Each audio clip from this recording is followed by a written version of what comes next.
እኛ ሙስሊም አይደለንም እስካላልን ድረስ የኛ ንግግር እንደ ሙስሊሞች ንግግር ስለሚቆጠርልን ቁጭ ብለን መርዛችንን አልፎ አልፎ እንተፋለን የሚል ፕላን ነበር የነበረው። አክሽፈነዋል። ከሙስሊሞች ጋር የግል ጉዳይም የጋራ ጉዳይም የለንም። በሀሳብ ደረጃ ግን እስልምና ላይ ያለን አቋም ሁሌም የኛ አንድ አይነት ነው። እዚህ አጣብቂኝ ውስጥ የገቡ የምስራቅ ቀጠና ሰዎች ሁሌ የሚሉት አንድ ነገር አለ። ምንድን ነው የሚሉት? እስልምናን ልክ ነው ብለው ካሉ፣ እስልምና እውነት ነው ካሉ ለምን አይሰልሙም? የሁል ጊዜ ጥያቄያቸው ነው። እና እስልምና ልክ ነው ያልነው እኛ አይደለንም። እስልምናን እውነት ነው ያልነው እኛ አይደለንም። ነቢዩ መሐመድን እውነተኛ ነብይ ነው ያልነው እኛ አይደለንም። ቀለማቱ ጌታ አላህ ነው። ስለዚህ እኛ የተጻፈውን የመሰከር ነው እንጂ እኛ አይደለም እውቅና የሰጠነው ለእስልምና። ለእስልምና እውቅና ሰጠን አይደለም፣ የተጻፈውን የተናገር ነው። እኛ ለእስልምና የምንሰጠው ሪስፔክት፣ እኛ ለእስልምና የምንሰጠው ፍቅር ከሙስሊሞች ጋር ካለን ግንኙነት ፍጹም የተለየ ነው። ለእኔ ከሙስሊሞችም እስልምና ስለሚበልጥ ማለት ነው። በግልጽ ነው የምንናገረው። መስፈርቱ በራሱ አንድ ሰው እስልምናን ሪስፔክት ሲያደርግ ልክ እንደ ራሽያው መንግስት እኮ ነው። የራሽያ መንግስት ፑቲን እስልምናንና ነብዩ መሐመድን መናገር በህግ ያስቀጣል ብለው ህግ አጽድቀዋል። እሳቸው ቤተክርስቲያን ወደ መስጊድ መቀየር አለባቸው እንድናምናቸው የማለት ያክል የሰነፋ አነጋገር ነው። ይሄ ንግግር የምስራቅ ቀጠናዎች ነው። አንዳንድ አረንጓዴ ጎርፎች እነዚህን ሀሳቦች ሲያራምዱ ስላየው መልሱ ከእናንተ ጋር አይገናኝም ነው። አስምሬ ነው ሁሌ ነው የምናገረው። ለእናንተ አዲስ አይደለም ንግግሬ። እስልምና ለእኔ ከሙስሊሞችም ይበልጣል። ከሙስሊሞች ጋር ያለኝ ኮሚኒኬት ለእስልምና ካለኝ አቋም ጋር በፍጹም የሚገናኝ አይደለም። የኔና የእናንተ ግንኙነት በሀሳብ ላይ የተመሰረተ ነው። ካልተግባባን አልተግባባንም። ቁርአንና ሀዲስ የሚናገራቸው ነገሮች ግን ለእኔ መመሪያ ናቸው። ስጠየቅ የተጻፈውን ያነበብኩትን መልሼ ይናገራለሁ። በአቢም እንደዛው ነው። 4 ነጥብ። ከቃሉ ጋር ናችሁ።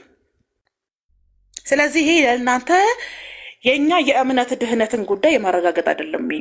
እኛ አይደለንም ነብዩን እውነተኛ ነብይ ናቸው ያልነው፣ እስልምና እውነተኛ ሃይማኖት ነው ያልነው እኛ አይደለንም። የተባለውን መልሰን ስለተናገርን መስፈርት ልታስቀምጡልን አትችሉም። ምስራቅ ቀጠናዎች ይሄ ለእናንተ ነው። እኔ የኢየሱስ ወዳጅ ነኝ ስል በጣም ትናደዳላችሁ። አይ ነው ኢየሱስ የኃጢአተኞች ወዳጅ ነው ስትባሉም በጣም ትበሳጫላችሁ። ምክንያቱም ራሳችሁን እንደ ተራራ ቆፋሪና እንደ ሞቱ ቅዱሳን ስለምትቆጥሩ ነው። በተመሳሳይ መልኩ ከፕሮቴስታንቶች ጋር በነበረንም ጥሩ ግንኙነት ምን ይላሉ? ኢየሱስን የሚወዱ ከሆነ ክርስቲያን መሆን አለባቸው እኮ፣ ጌታን ይቀበሉ። ይህንንም ልመልስላችሁ ሰው እንግዲህ እኛ ኢየሱስን የምንወደው ኢየሱስ ስለሚወደን አይደለም። እኔ ሞሮፍ ኢየሱስን የምወደው መልሶ ስለሚወደኝ አይደለም፣ ወይም ደግሞ ኢየሱስ የምወደው ከዘላለም ሞት ስለሚያድነኝ አይደለም። ኢየሱስ ዓለም ላይ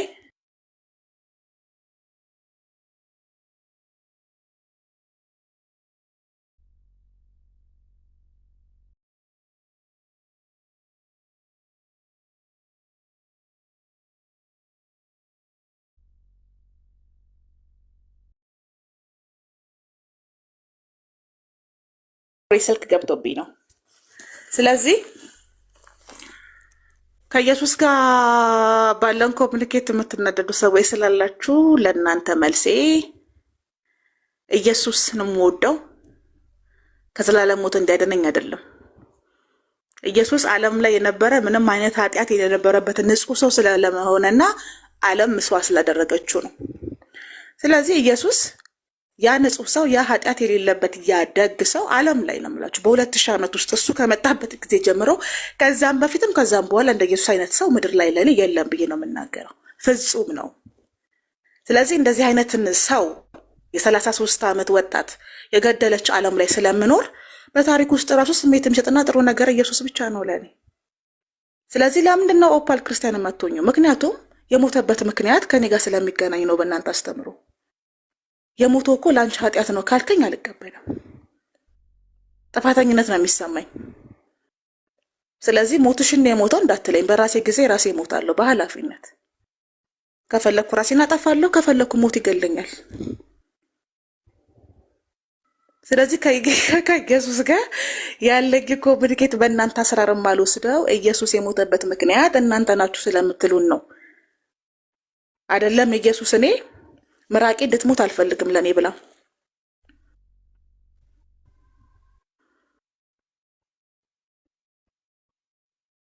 የኔ ኃጢአት ኢየሱስን የሚያስገድል አይደለም። ካስፈለገ 4-5 ሮማዊ ገላለሁ። የተመለሰላችሁ ይመስለኛል። ስለዚህ ኢየሱስን አዳኝ አድርጌ የማልቀበልበት ምክንያት የሞተበት ምክንያት በቂ ስላልሆነ ነው። በሐሰት ክስ ተከስሶ ነው የሞተው። የእግዚአብሔር ልጅ ነው፣ ንጹህ ሰው ነው። ከዛ በሐሰት ክስ ከሰው የተሰቀለን አምላክ በአንቺ ኃጢአት ነው የሞተው ካልከኝ አይ አልቀበልም። ብዙ ጊዜ ዲኤም ስለምታደርጉ ልመልስላችሁ ብዬ ነው። ቢሆንም ግን እንደ ኢየሱስ አይነት መልካምና ደግ የለም። ስለዚህ ለዛ ነው የኢየሱስ ወዳጅ የሆንኩት። አንድ የስራ ስልክ ልመልስ። ባብዬ ቀጥል።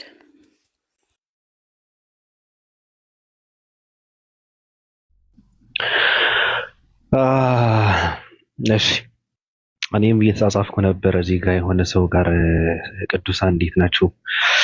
ሰላም ነዋ።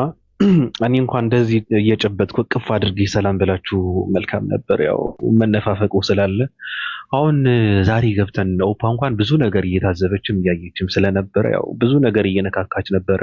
ጠቃሚና ቁም ነገር ያለው ነገር ስትነካካ ነበረና እኔ ደግሞ ትንሽ ነካላስ ካላደረኩ ይደብረኛልና አንዳንድ ጨባን ታውቁታላችሁ?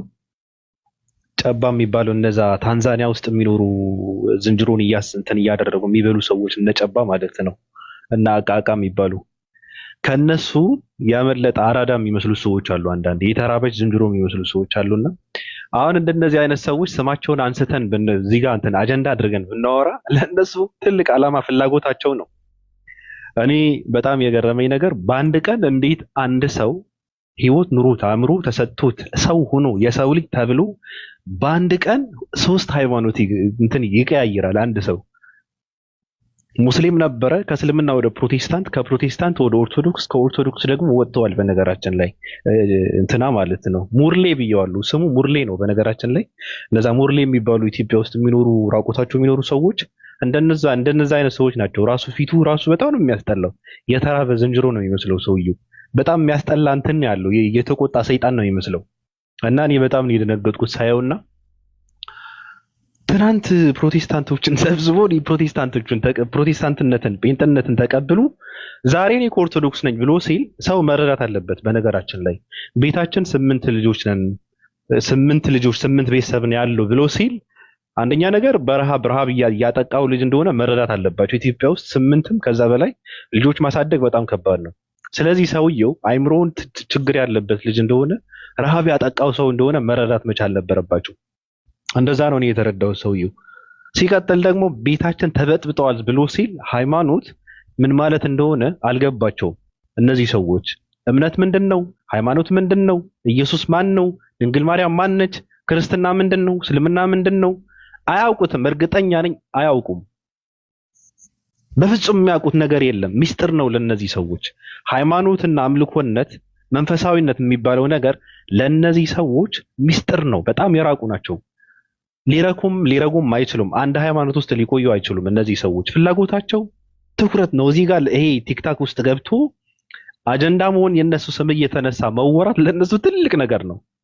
ስለዚህ እኔ አደራ የምለው ምንድነው እንደነ ሙርሌ አይነት ሰዎች እንደነ ከጨባ ያመለጡ አራዳዎች የተቆጣ ሰይጣን የሚመስል ፊት ያላቸው አንዳንድ ሰዎች ስማቸውን እያነሳቸው የሚያወሩትን ሁላ ሪከርድ የተደረገ ፖስት ባይደረግ ይሄ ትልቅ ስራ ነው። ለሃይማኖታችሁ ክብር ካላችሁ ለሃይማኖታችሁ ቁም ነገር መስራት መፈልጉ ከሆነ ሃይማኖታችን ላይ የሆነ አበርክቶ ማበርከት አለብኝ ብላችሁ የምታስቡ ከሆነ ማንንም ሰው እኮ ነው ኦርቶዶክስም፣ ሙስሊምም ሁላችሁንም እንደነዚህ አይነት ሰዎች የነዚህ አይነት ሰዎች ድምጽ ሪከርድ እያደረጋችሁ ፖስት ማድረግ የለባችሁም። ፍላጎታቸው ይሄ ነው። እነሱ የሚፈልጉት እነ ሙርሌ የሚፈልጉት ይሄ ነው። በቃ እነ ጨባ የሚፈልጉት ይሄ ነው። ምንም ሌላ ዓላማ የላቸውም። እርግጠኛ ነኝ። በነገራችን ላይ ወጥተዋል እኮ ከፕሮቴስታንትነት ወጥተዋል። አሁን ከኦርቶዶክስ ነኝ ያለውም ራሱ ይወጣል። ስለዚህ እናንተ ማድረግ ያለባችሁ እነሱ የሚፈልጉትን መሆን የለባችሁም። እነሱ የሚፈልጉት ሪከርድ እንዲደረጉ ነው። ሪከርድ እያደረግ ፖስት የምታደርገው ከሆነ ትክክል አይደለም፣ አግባብ አይደለም። ግብአት ባትሆኑ መልካም ነው። ሲቀጥል እኔ በጣም የሚገርመኝ አንዳንድ ሴቶች አሉ። እኔ ሴቶች ያሳዝኑኛል በእውነት።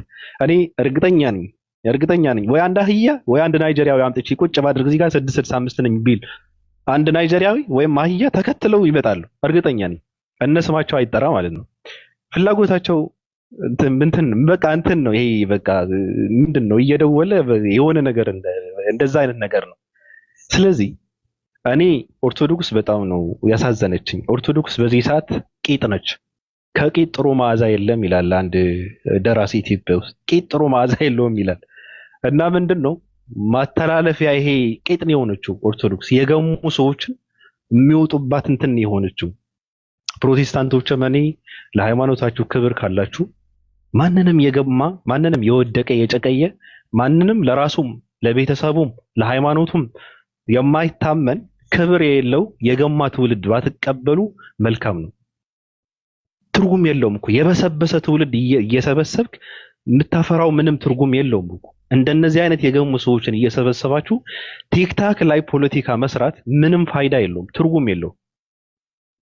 ጠንካራ ፕሮቴስታንት እንዲፈጠር የምትፈልጉ ከሆነ ጠንካራ እውቀት ያለው አቋም ያለው ትውልድ ነው መሰብሰብ ያለበት። ፖለቲካን እንኳን መስራት ብትፈልጉ ቁም ነገር ባለው ሰው የሆነ የሚረባ ነገር ከውስጥ የሚወጣ ሰው እንትን ማድረግ መቀበል መቻል አለባችሁ። እስኪ በቃ አንፈልግም የሚባለውን ነገር ሃይማኖተኞች ነን የምትሉ ሰዎች፣ ሰባኪ ነን የምትሉ ሰዎች አልቀበልም የሚባለውን ነገር እስኪ ትንሽ እንትን ማለት መጀመር አለባችሁ እንዴ። ከአንደኛው ክፍለ ዘመን እኮ ነው። ዝም ብለህ አይ እመጣለሁ እገባለሁ ካለ ችግር የለውም እኛ ኃላፊነታችን መቀበል ነው ምናምን እያልኩ ሃይማኖትህ ውስጥ ችግር እየፈጠርክ ነው። የፖለቲካ ዘመን ፖለቲካ የሚሰሩ ሰዎች ተልኮ ያላቸውን ሰዎች እየተቀበልክ እገባለሁ ካለ መግባት አለበት ብለህ በረን ከፍተህ የምታስገባቸው ከሆነ ፖለቲካ ነው እየተሰራብህ ያለው። ስለዚህ ፖለቲካ እንዳይሰራ አንደኛ ነገር ፖለቲካ ለሚሰሩ ሰዎች ቀድመው ነቅተው እንትን የሚያደርጉ ሰዎች ክብር መሰጠት አለባቸው። እውነት ለመናገር በጣም ብዙ ነቅ የሆኑ ሰዎች አሉ እንደናንተና ማለት ነው። አንደኛ ነገር ለነሱ ቦታም ክብርም መሰጠት አለባቸው በእውነት። ሲቀጥል ደግሞ ማንንም ሰውም ራሱ መንቃት መቻል አለበት። ትክክል አይደለም። ፖለቲካ የሚሰራ ሰው እኔ የውስጡን አምላክ ነው የሚያውቀው የሚባለው ነገር እኔ አላምንበትም። እንደነዚህ አይነት ዘገምተኛ ሰዎች የእንስሳ ሰው ሆነ የእንስሳ አመለካከት ያላቸውን ሰዎች ፍላጎት ቀድመ የማትረዳ ከሆነ በጣም ከባድ ነው። መመርመር አለብህ፣ ማንበብ መጻፍ አለብህ ማለት ነው። ስለዚህ አንዳንድና ሙርሌ ሰዎችን ሲመጡ ፍላጎታቸው ምንድነው ብለህ መርምረህ እንመጣለን ካሉ እንኳን እንዳይመጡ ማድረግ ባለህበት ቆይ ትንሽ ማንበብ ማጥናት አለብህ ማለት መቻል አለባችሁ ብዬ ነው እማምነው። ሴቶቹ ችግር የለውም እዚህም እዛም ቢሉ ችግር ነው። ዘመኑ በነገራችን ላይ ወደ ስንት ቢሊዮን ናቸው ሴቶች በዚህ ዘመን? በጣም ከባድ ነው። አንመጣጠንም፣ ወንድና ሴት በጣም አይመጣጠንምና የተጠሙ ሴቶች ናቸው። ስለዚህ እውነት ለመናገር እነሱ ማንንም ሰው ባገኙበት ማንንም ወንድ ባቆሙበት ስፍራ ላይ ቢገኙ እነዚህ ሴቶች ምንም እንዳትናገሯቸው። እኔ አልናገራቸውም። እኔ ባለፈውም ስናገራቸው የማውቀው ነገር ስላለ የሰማሁት ነገር ስለነበረ ተናግሬያለሁ። ስማቸው እንትን እያደረግኩ ማለት ነው። እንደውም የዛኔ ይቅርታ መጠየቅ ነበረብኝ። አሁን እንኳን ምን ብዬ ልጠይቅ? የዛኔ ይቅርታ መጠየቅ ነበረብኝ። እያወቅኩ ነው ያወራሁት።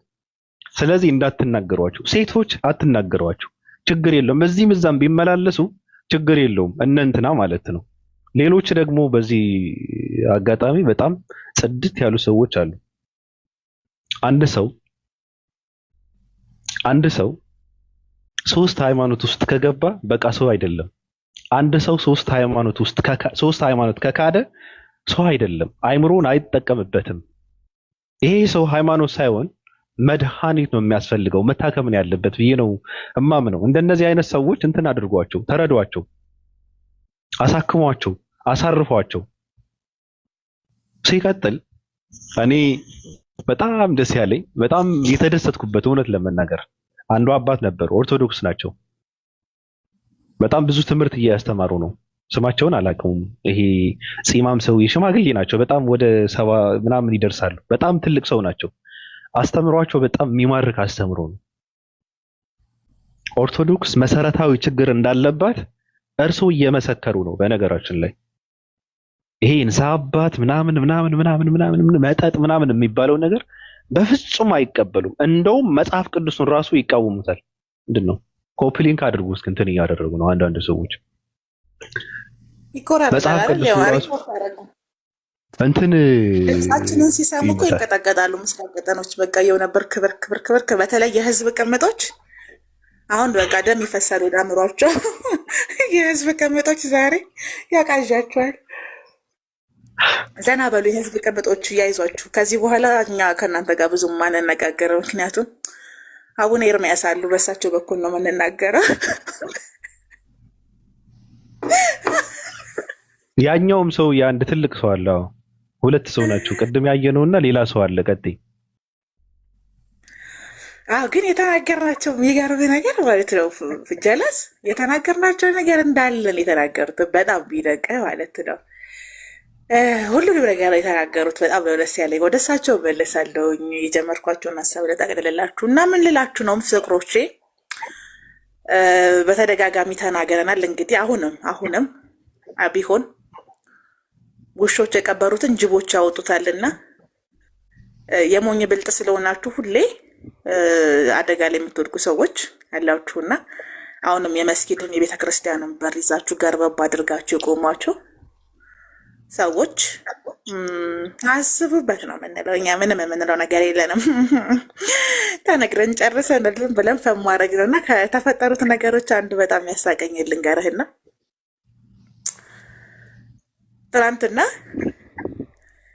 ጌታን ሲቀበሉ ምዕመናት አላሰቡትም ነበረ። ደነገጡ፣ ኦርቶች ማለት ነው። ከዛ ኦርቶች ሲደነግጡ በጣም ደነገጡ። ኦርቶቹ ለሪ የደነገጡት በማሽቃበጥም ከለላ በመስጠትም በመከላከልም የለፉት እነሱ ናቸው። እና ጌታን ተቀበሉ ሲባል ምዕመናኑ በጣም ደነገጡና ማጉረምረም ጀመሩ። ልክ በቃ እንደ በሙሴ ዘመን ዛሬ መና ልንበላ ነው እያሉ እንዳጉረመረሙት አይነት አጉረመረሙ ማለት ነው። ከዛ ጀለስ ምን እንዳለ ታውቃለህ? ቫይቡን ሲያቀዘቀዘበት ሰለብሬት አላደረገም። ከዛ አሁንም ኦርቶዶክስ ነኝ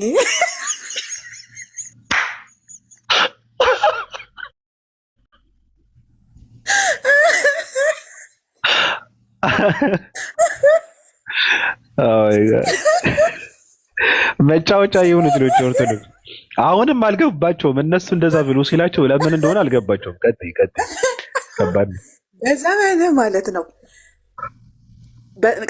በዚህ በጣም የሰለጠነ እንደዚህ አይነት ሞደርን ዘመን የለም አሁን ላይ። ኦርቶች ከረሜላ ቻኮሌት ተሳጊተህ ከረሜላ በሰጣቸው አይለዩም።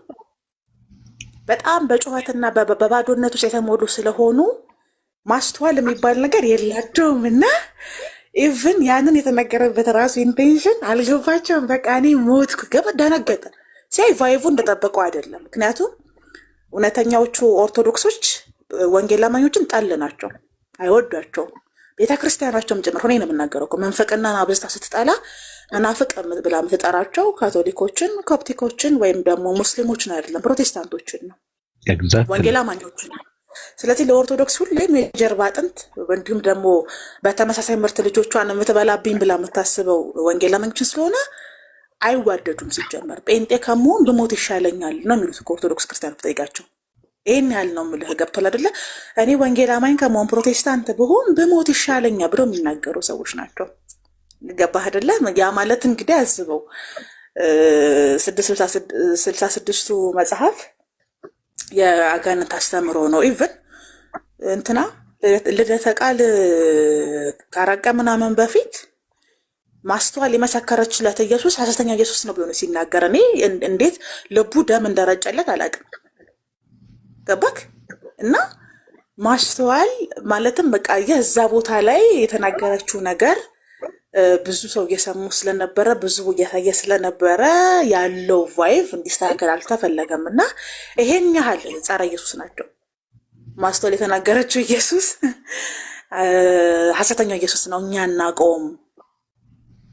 እግዚአብሔር ይቀጣል። ምን ዘፍጥረት ላይ የሚቀጣ ነው። እግዚአብሔር ስታከብር ያከብርሃል፣ ካላከበርከውም እግዚአብሔር ያዋረድሃል። አይደለም ሰው ማለት ተዋረዳለህ ነው። ምንም አዲስ ነገር አይደለም። የሁለተኛ ሳሙኤል ላይ ያለ ነው። በቃ እግዚአብሔርን የምታከብረው ያከብራል። እግዚአብሔርን ካላከበርከው እግዚአብሔር አይደለም ያዋርድ፣ ራስህ ትዋረዳለህ። በቃ ዓለም ያዋርድሃል።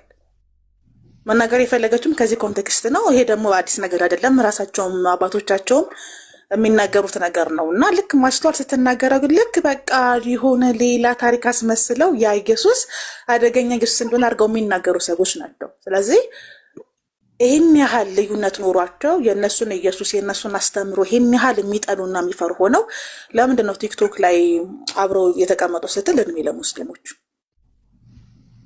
ገባ ምን ያህል ፓወር እንዳላቸው ሙስሊሞች ሁሌ ነው የምናገረው። በዚህ አጋጣሚ በግድ ባልና ሚስት እንደሆኑ ያደረጓቸው አማራጭ አልነበራቸውም።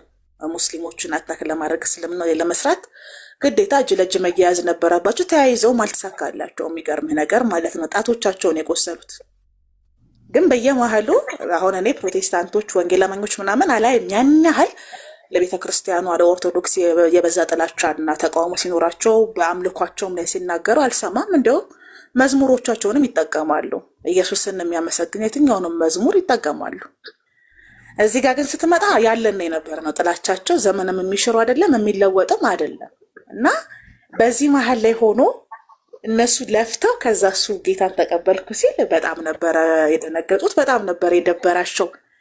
ከዛ እንደደበራቸውና ደስ እንዳላላቸው ሲያይ ጀለስ እኔ እኮ አሁንም ኢማጂን እንግዲህ ጌታን የግል አዳኝ አድርገህ ተቀብለህ ከዛ ደግሞ ትንሽ ቆይተህ እኔ እኮ አሁንም ኦርቶዶክስ ነኝ ብለህ ሚዲያ ላይ ስትናገርና የተናገርክበት ምክንያት ራሱ ማስረዳት ሲያቅትህ ከባድ ነው።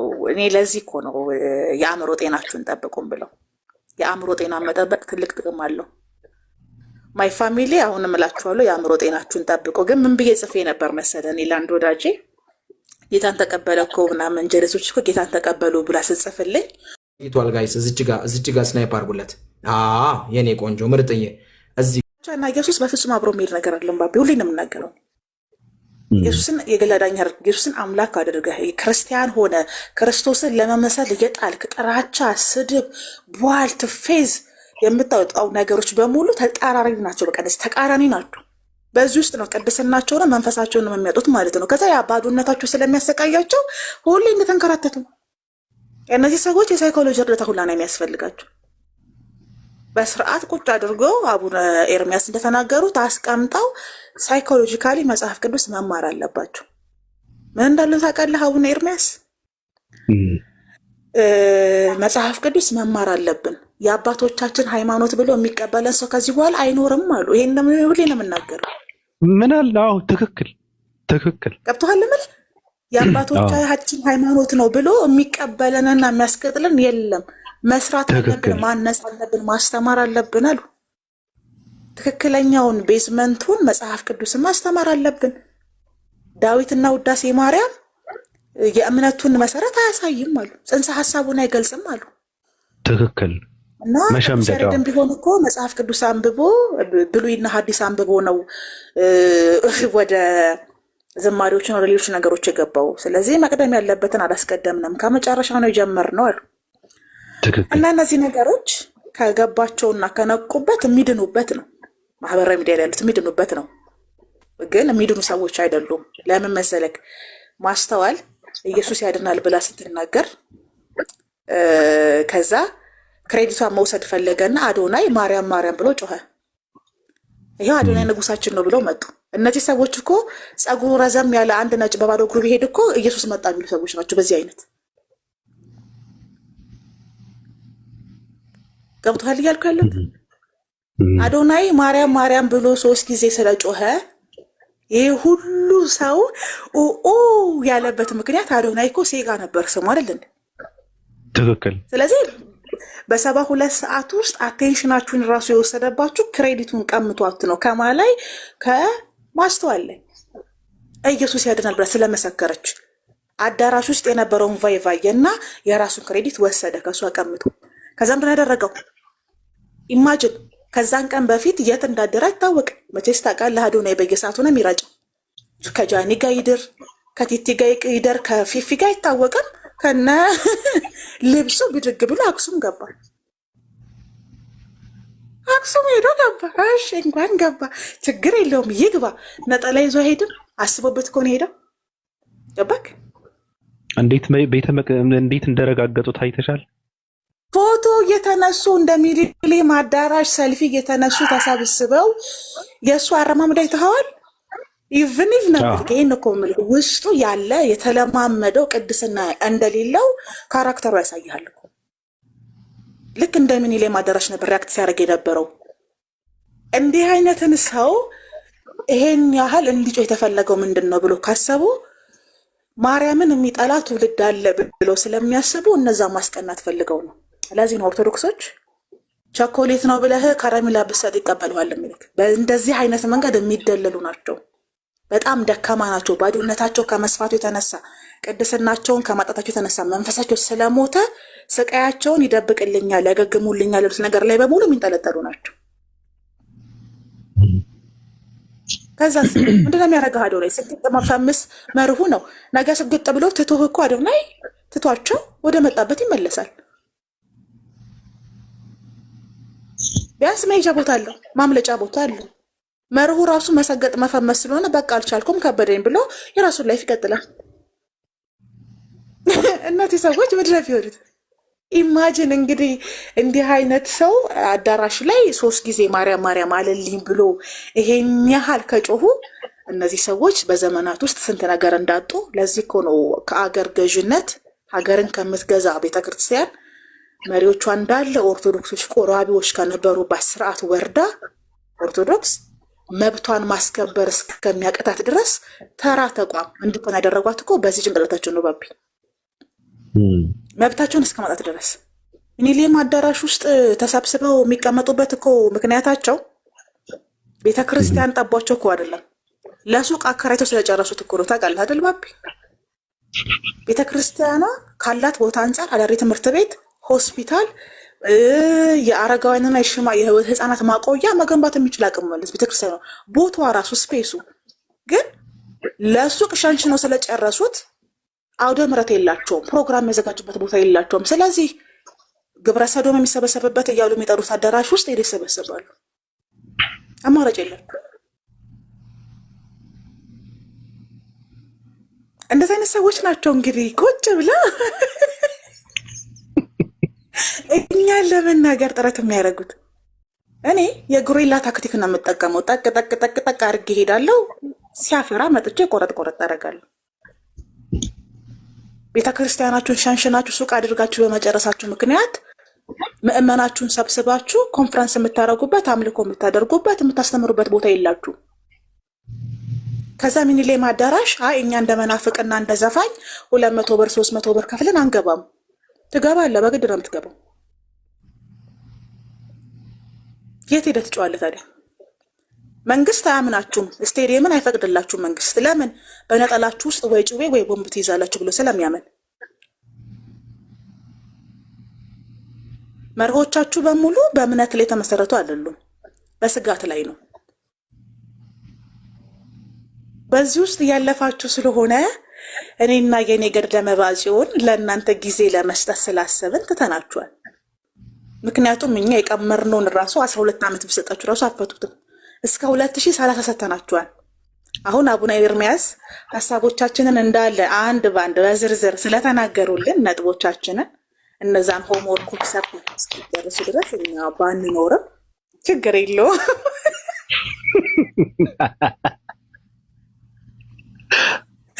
አግኝተኸኛል። 3 ጊዜ ማርያም ማርያም ብለን ትኩረት ስበህ ገባክ። በቃ እንደዚህ ነው። አሁን ሚዲያ ላይ የተደረጉት ታውቃለህ። ሚዲያ ላይ መስማት የሚፈልጉትን ይነግሯቸውና መውሰድ የሚፈልጉትን ቀምቶ ይወስዱባቸዋል። ኢማጂን ምስራቅ ቀጠናዎች ምን አይነት ማይንድ እንዳላቸው ማለት ነው። በቃ መስማት የሚፈልጉትን አሁን ማርያም ማርያም 3 ጊዜ ብሎ አዶናይ እንደቃ ሁሉም አሮጊት፣ ሽማግሌ፣ አዛውንት፣ ወጣት ሳይል ከጎኑ አስቆሙ። በቃ በሚቀጥለው ደግሞ ምንድነው የምታደርገው? ተክልዬ ተክልዬ የሚለው መዝሙር ትዘምርና ባህር ዳርን ትቆጣጠራለህ። ጣና ላይ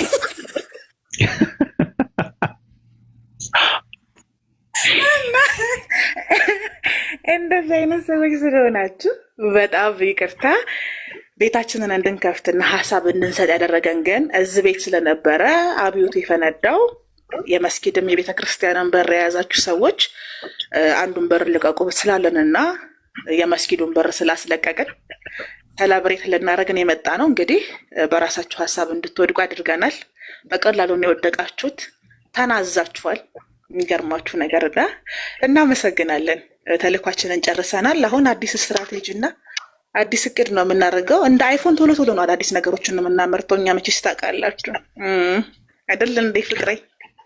አዎ የኔ ሰይፈ ስላሴ፣ አንድ ነገር ግን እዛ ጋር ምንድን ነው አንድ ነገር ማለት የምፈልገው ነገር አለ። እውነት ለመናገር ቀድመው የነቁ በእውቀትም የበቁ በጣም ትልልቅ ሰዎች አሉና እነሱ እንደዚህ አይነት ነገር አለ ብለው ሲናገሩ አንዳንድ ሰዎች አይ ካሉ ለምን ስማቸውን እንትን አይጠቀሱም ምናምን ሲሉ ነበር። ሁሉም ነገር ስም እየተጠቀሰ አይደለም ምንድነው ማስጠንቀቂያ የሚሰጠው። ስለዚህ ትልልቅ ሰዎች ነበሩ ቀድመው። እኔ እውነት ለመናገር የዛኔ ስሰማ እኛም በራሳችን እንደ 665 እንደ ራሳችን የምናውቀው ነገር ስለነበረ ከዛ ደግሞ የሆነ ሰው መጥቶ እንደዚህ አይነት ነገር አለ ብሎ ሲል ከየት አመጣው ምናምን ብዬ ነው እኔ የደነገጥኩት። እውነት ለመናገር እንዴት ነው የደረሰበት ምናምን ብዬ ማለት ነውና እውነት ለመናገር በጣም እንደዚህ አይነት ብቁ የሆኑ ሰዎች አሉና እኔ በጣም ነው እንደዚህ አይነት ምንድነው በጣም ንቁ የሆኑ ሰዎች አደንቃለሁ። ክብር ይገባቸዋል ብዬ ነው የምለው።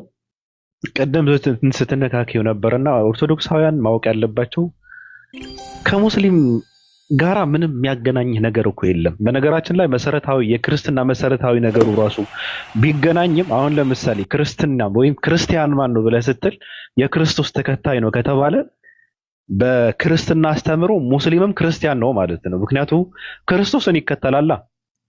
ክርስቶስን የሚከተል ክርስቲያን ነው ካልክ ወይም ክርስቶስን የሚከተል መንግስተ ሰማያትን ይወርሳል የዘላለም ህይወት አለው ካልክ በእናንተ አስተምሮ ራሱ ሙስሊምም የዘላለም ህይወት ያገኛል ማለት ነው። ምክንያቱም የክርስቶስ ተከታይ ነው ወደድክም ጠላም። እሱን የሚከተልበት አንዱ እንትኑ ደግሞ አንተን ታምንበታለህ። መጽሐፍ ቅዱስንም ይመሰክርለታል። በነገራችን ላይ በቃልና በስራ ብርቱ ስለነበረው ስለ ነብዩ ኢየሱስ ከተባለ ነብይነቱ አምነው ከተቀበሉ ኢየሱስን በመከተል የዘላለም ህይወት ከተገኘ እነሱም ይገባሉ ማለት ነው። እኔ ግን ከሙስሊሞች በላይ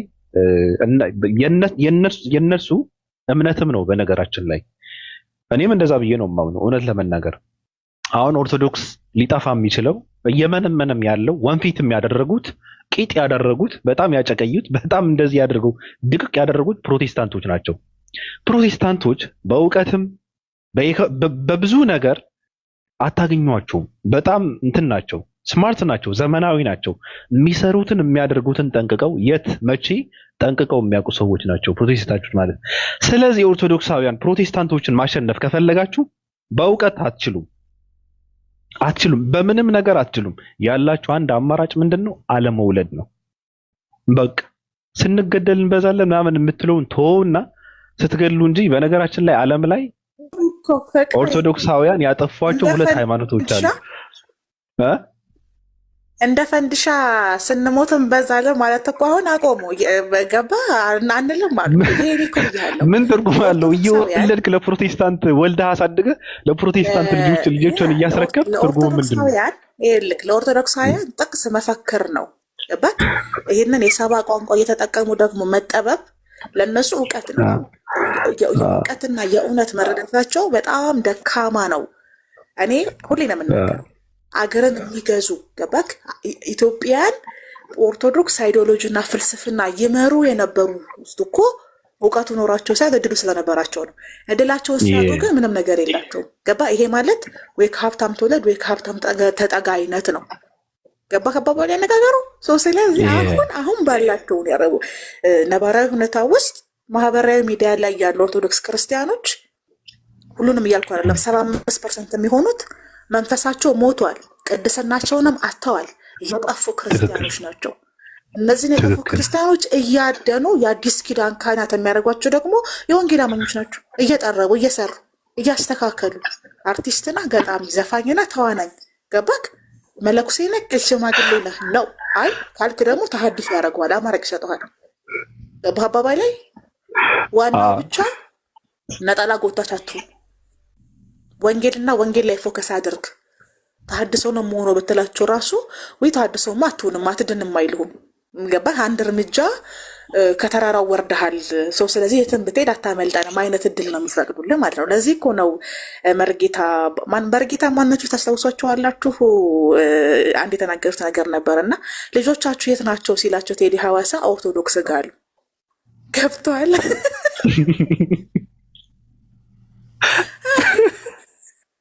እኔ በዘመኔ እንደሳቸው አይነት ኢየሱስ የገባው ሰው አይቻለቅም። በቃ በጣም እድሜያቸው ቢሄዝም ከወጣቶች ጋር ቁጭ ብለው በሌሊት እንቅልፋተው ወንጌል ይመሰክራሉ። በጣም ጠንካራ ሰው ናቸው።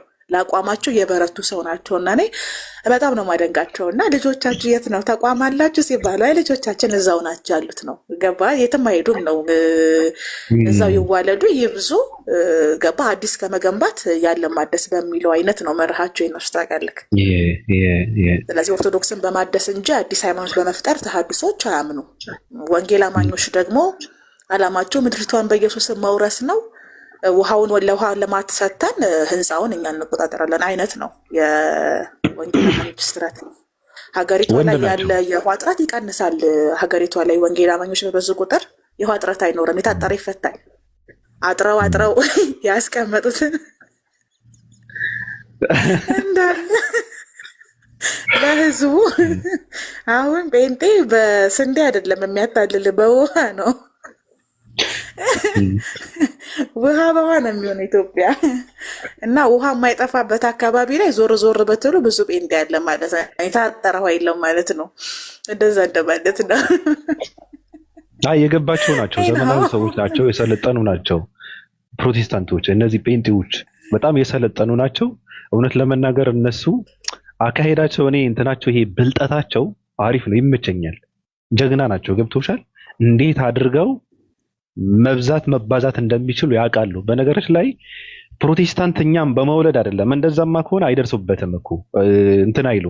አይ ኦርቶዶክሳውያን የሚወልዷቸው ልጆች አሉ። እነሱ ላፍ እያደረግ እየጠረብክ እያሳደግክ እያስተማርክ እያስለቀቅ መብዛት መባዛት ነው። ገብቶሻል? እኔ ይመቸኛል። አካሄዳቸው በጣም ጥርት ያለ ነው። በነገር ላይ ምክንያቱም ጊዜ የላቸውም። ስለዚህ ጊዜ ስለሌላቸው ወልደው አሳድገው አይደለም የወንጌል ተተኪ የሚፈጥሩት፣ ያለውን አስተካክለው ነው ሰርተው ነው። ለዚህ ነው እኮ እያልኩ ያሉት ማህበራዊ ሚዲያ ላይ ያሉ ምስራቅ ቀጠናዎች የጠፉ ክርስቲያን መሆናቸው ለእነሱ ለአደም በጣም ምቹ ሆኖላቸዋል። ሲቀጥል ደግሞ ከምንም በላይ ደግሞ ትልቁና ጥሩ ነገሩ እነ ጠጅቶ ቢሮና የህዝብ ቅምጦች አእምሯቸውን ያበላሿቸው ግራ የተጋቡ ማረፍ ያቃታቸው ሰዎች ውስጣቸው ባዶ ስለሆነ ልክ እዛ ባዶነታቸው ውስጥ ትንሽ ብቻ ጠብ ማድረግ ነው የሚጠበቅብህ። ገባክ? ጠብ ስታደርግላቸው ወዲያው ነው የሚይዘው። ማስቲሻ ያባክ የለማ ያልተሰራና ያልተዘራ ነገር እኮ አይበቅልም ባብዬ። ለዚህ ነው እኮ መጽሐፈ መክብብ ያልሞተ ዘር አይበቅልም ያለው። እና የተዘራባቸው ነገር ስለሌለ አሁን ማህበራዊ ሚዲያ ላይ ያሉት ኦርቶዶክስ ክርስቲያኖች የፈለከውን ብዘራባቸው ያፈሩልሃል በቀላሉ ሳትደክም። ምንም ነው የማትደክመው፣ ምንም ነው የማትታገለው፣ የማትለፈው ማለት ነው። ስለዚህ አንተ እንዳልከው ወልዶ ከማባዛት የተወለዱትን ወስዶ መጠቀም ይሻላል። ይሄንን ያወቁት ናቸው። አቡነ ኤርሚያስ እኮ ልጆቻችንን መስራት አለብን፣ ማነጽ አለብን አሉ። ገብ አይደለ? ገና ከልጅነታቸው ጀምሮ ወንጌልን ማወቅ፣ ኦርቶዶክስን ማወቅ አለባቸው። ኢቭን ብዙ አይነት ኦርቶዶክስ እንኳን እንዳለ ማወቅ አለባቸው ብለው በግልጽ ሲናገሩ አዳራሽ ውስጥ የነበሩ ሰዎች እንደ መቆጣት እንደ መገላመጥ አይነት አደረጋቸው። ግን አማራጭ የለም። አሁን ገባህ ምን እያደረጉ እንደሆነ ባቢ? ከመናገር ውጭ እስከ አማራጭ የላቸውም። ከማመን ውጭ አማራጭ የላቸውም። መቀበል አለብን አሉ እኮ እሳቸው፣ ማመን አለብን አሉ። ስህተት እንዳለ በጣም ብለው ረጅም እድሜ ለአቡነ ኤርሚያስ። እንግዲህ ለህዝብ ቅምጦች የምንናገር ነገር የለንም ከዚህ በኋላ። በአቡነ ኤርሚያስ በኩል ሌላም አሉ በነገሮች ላይ ሌላም አሉ። በጣም ትምህርታቸው ጽድት ያለ ትምህርት ነው። በተግባር ነው እያስተማሩ ነው። ይህን ሰሃባት የምትዩ ማፈንደድ ማጎብደድ የሚባለው ነገር ይሄ ትርክ ምርክ የሚባለው ኦርቶዶክስ ውስጥ ያለው አሰልቺ ነገር የማይቀበሉ አንዱ አባትም አሉ። የሆነ ሰዓትም አውርተን ነበረ እንደ 665 እንዴት አድርገው እንደሰሙ እንደተከታተሉ እንትን ብለው ተገናኝተን አውርተን ስራችሁ የሚደነቅ ነው ቀጠሉበት ያሉ አባትም አሉ። በነገሮች ላይ ወጥተው የሚያወሩ ከሆነ ያወራሉ እንደ አባ እንትና፣ ካላወሩ ደግሞ ዋናው ነገር ምንድነው? ትልልቅ አባቶች የምንሰራው ነገር ቁም ነገር ያለው ነገር ትውልድን ለማነጽ እንደሆነ ከተረዱ ስበቂ ነው። በነገሮች ላይ ገብቶሻል አባባሌ? አሁን ትልልቅ አባቶች ጋር ይሄ ምንድነው ቁም ነገሩ? ትልልቅ አባቶች የሚቀበሉት ከሆነ ዋናው አስፈላጊ ነገር እሱ ነው። ገብቶሻል? እዚህ ጋር ያሉ ወጠጤዎች የሚገርምሽ ነገር አሁን ስራቸውን አቅመው እኔ እንጃ ትገባለች፣ ጠጅ ተበሪያውን ትገባለች አላቅም ሙስሊም በሙስሊም አስተማሪዎችና በእኛ ነው መነገድ የምትችለው እሷ። ጥጅት ብሬ የህዝብ ቅምጦች እንዳለ ቲዋቸው ቢገቡም የዕለት እንጀራችንን ስጠን ብለው ካልሆነ ዘርተው የሚያበቁት ነገር የለም። ምክንያቱም ለመጀመሪያ እኮ የምርጥ ዘር የሚባል ነገር አለ እና እሱን ስለወሰድን አሁን ምንድን ነው ማህበራዊ ሚዲያ ላይ ቢጠቀሙም እንኳን የዕለት እንጀራችንን ስጠን ለሚለው ጸሎት ምላሽ ለማግኘት ወይም ደግሞ የህዝብ ቅምጥ ስለሆኑ ያስቀመጧቸው ህዝቦች ካላዩቸው ስለማይከፍሏቸው ስለማያበሏቸው ሚዲያ ላይ የሚገኙት ወዳቸውን ለመሙላት ካልሆነ በቀር ዘርተው የሚያፈሩት ነገር የለም። እሱን ቀድመን ጨርሰነዋል። ከዛ ውስጥ አንዱ ማህበራዊ ሚዲያ ላይ ምንም አይነት ፍትህ አታገኙም ብለን አሳይተናቸዋል። በተግባር እንጠላቸው እስከሚወርድ ድረስ ጮኸው ሳምባቸው አብጦ ምንም አላመጡም። ኢቭን እንዲህ ነው እኛ የምናደርገው። በነገራችሁ ላይ እንናገራለን። የምንናገረው በምክንያት ነው። ምክንያታችን ደግሞ ፕሮሰስ አይደለም፣ ውጤት ነው። አይታችኋል። ዓለም አቀፍ ሚዲያ ላይ ጮኸው፣ አገር ውስጥ ጮኸው፣ ውጭ ጮኸው፣ እያንዳንዱን ነገር ጮኸው። እንደዚህ ወንጀለኛን የደበቀ ሰው ፍትህ ሊያገኝ አይችልም። የሰዎችን የመብት ጥሰት ያጣጣለ ሰው መብቱ አይከበረለት። እነሱ በበላይነት መንፈስ ውስጥ ስለወደቁ እኩልነትን እስካልተቀበሉ ድረስ ፍትህ የሚባል ነገር አያገኙም። ኢቭን ነው የምልከው በሰብአዊነት እንኳን እኔ ብያለሁ።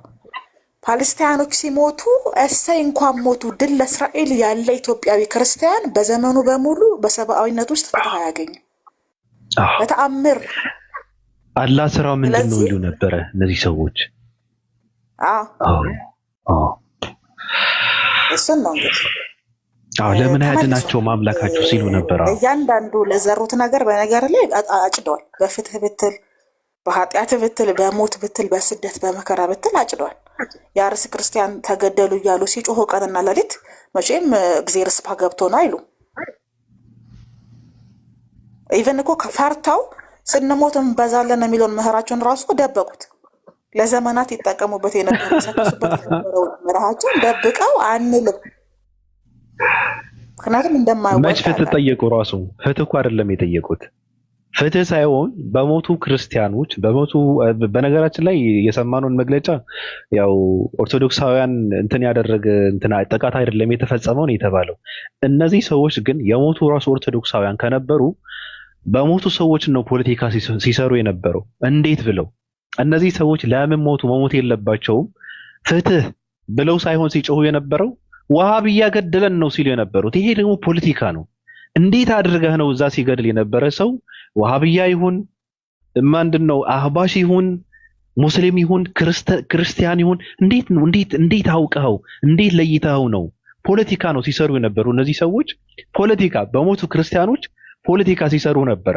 ለሞቱ ሰዎች ድምጽ እየሆኑ ነበር። በነገራችን ላይ ያደረጋቸውም እኮ አንዱ እሱ ነው።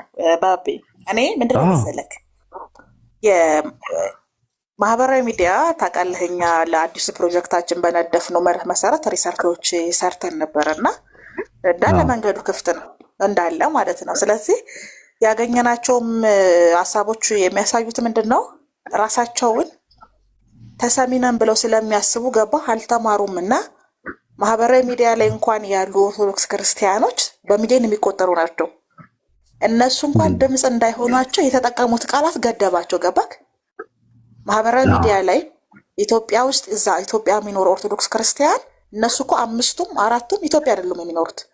ነጠላቸውን ይዘው አንድ በውድቅ ታሪክ የወጡ ናቸው እንዳለ። ቴዶ ዘረፋይል ብትል፣ ዘማሪያማን ብትል፣ ፋሲካው ብትል ኢትዮጵያ አይደሉም። ስለዚህ እነሱ መርዛቸውን ሲታፉ ፋንታሁን ዋቂ ብትል ኢትዮጵያ አይደለም። ጣጅቱ ብሬ ብትል እንደዛው የህዝብ ቅምጦች ግማሾቹ እዛ ያሉ አይደሉም። ስለዚህ ኢትዮጵያ ውስጥ የሚኖሩ አብዛኞቹ ኦርቶዶክስ ክርስቲያን ማህበራዊ ሚዲያ ላይ በሺ የሚቆጠር በመቶ ሺህ የሚቆጠር በሚሊዮን የሚቆጠር ፎሎወር ያላቸው ሰዎች ዝም ያሉበት ምክንያት የተጠቀሙበት ቃል በህግ እንኳን ከለላ አያሰጥህም። ማስረጃ ሳይኖርህ መንግስት ሲኖዶስና ወሃብያ ነው ተባብሮ የሚገለኝ ብለህ አውርተህ እኔ ያልኩትን በልልኝ ብለህ ብትል ተቀባይነት የለም። መማር እንኳን ቤታዮ ጌመሮቻቸውንና ጓደኞቻቸው ላለማጣት ቪዲዮ ሰርተዋል። ምን ብለው? ፍትህ ለአርሲ ክርስቲያን ማንም መገደል የለበትም ብለው። ወሃብያ ገደለ ብሏል አላሉ። ገባክ? ኦርቶዶክስ አስገደለችም ብሏል አላሉ። መንግስት ገደለ ብሏል አላሉም። ለምን? ነገ ኢትዮጵያ ይገባሉ፣ ነገ ጌም ይጫወታሉ። ጊፍተሮቻቸውና ጓደኞቻቸው ሰፖርት የሚያደርጓቸው የተለያዩ አቋም ያደረጉ ሰዎች ስለሆኑ ማለት ነው። ስለዚህ በራሳቸው ሐሳብና ቅዠት ውስጥ የወደቁ ስለሆኑ ዋጋ የላቸውም። ኢቭን ሰላማዊ ሰልፍ እንወጣለን ብለው ያወሩ። ሰላማዊ ሰልፍ በነገራችሁ ላይ ልታውቁ የሚገባው ቃሉ ራሱ ሰላማዊ ሰልፍ ማለት ሌሎችን መብት ባለመጋፋት፣ ረብሻ ባለመፍጠር፣ የራስን መብት ተመሳሳይ ሐሳብ ያላቸውን ሰዎች ሰብስቦ መድረክ መጠቀም ማለት ነው። በነገራችሁ ሰላማዊ ሰልፍ ውስጥ የምታስተላልፉት ሐሳብ የእናንተን በደልና የእናንተን መብት የሚጠይቅ እንጂ መንግስትንም ግላዊ ተቋምንም ማህበረሰብንም አንረብሽም እንደማለት ነው። ስለዚህ ሰላማዊ ሰልፉ ላይ ግን የእናንተ አይነት ሐሳብ ያላቸው በሚሊዮንም ይሁን በሺ የሚቆጠሩ ሰዎች ይገኛሉ። እናንተ እኮ ሰላማዊ ሰልፍ እኮ ትርጉም ራሱ አታውቁም። የገደሌ መንግስት ነው ከዋሃብያ ጋርና ከኦርቶዶክስ ከሲኖዶስ ጋር ህብረት አድርጎ ብለህ ካወራህ በኋላ የምን አባ ሰላማዊ ሰልፍ ነው? ምን አይነት መፈክር ይዘህ ልትወጣ ነው? የትስ ነው የምትወጣው? ስለዚህ ማህበራዊ ሚዲያ ላይ የዕለት እንጀራችንን ስጠን በሚለው መርህ መሰረት ቲክቶክ እስካለ ድረስ ፌስቡክ እና ዩቲዩብ እስካለ ድረስ ያልቅሱ እንጂ ዘርተው የሚያፈሩት ምንም አይነት ፍሬ የላቸውም። በነገር ላይ ፍሬዎቻቸው በስብሰዋል። ስለዚህ እኛ እንዘራለን፣ ይበቅላል። እዚህ ቤት ዘርተን ነበረ፣ አብዮት አነቃንቀን ነበረ።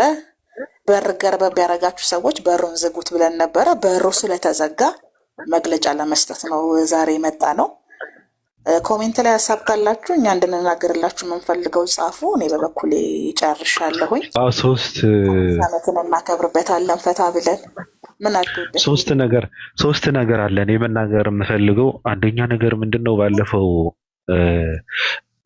አንድ ልጅ በታጠቁ ኃይሎች እውነት ለመናገር ህዝብን እንትን አያደርጉም፣ ሃይማኖትንም ራሱ አይወክሉም። እነዚህ ሰዎች እጁ ድንጋይ ላይ እንትን አድርገው ሲቆርጡት ያው መስቀል ተሸክመው ነበረ ልጁን የቆረጡትና አሁን ይሄ ልጅ ገልብጠን ብናመጣው በጣም ከባድ ሀገራዊ የሆነ ፖለቲካ ይሰራ ነበረ።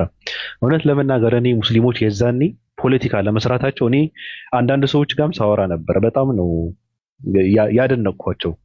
ምክንያቱ ይሄ ሰው ራሱን ነው የሚወክለው ወይም ደግሞ ላኪው ነው የሚወክለው አካል አለ እንጂ ሃይማኖት አይወክልም። ሃይማኖቱ አይደለም እንደዛ አድርግ ብሎ ያለው ብሎ ማሰባቸው ትልቅ ነገር ነው። ይሄ በነገራችን ላይ ለሀገር ትልቅ ውለታ ነው።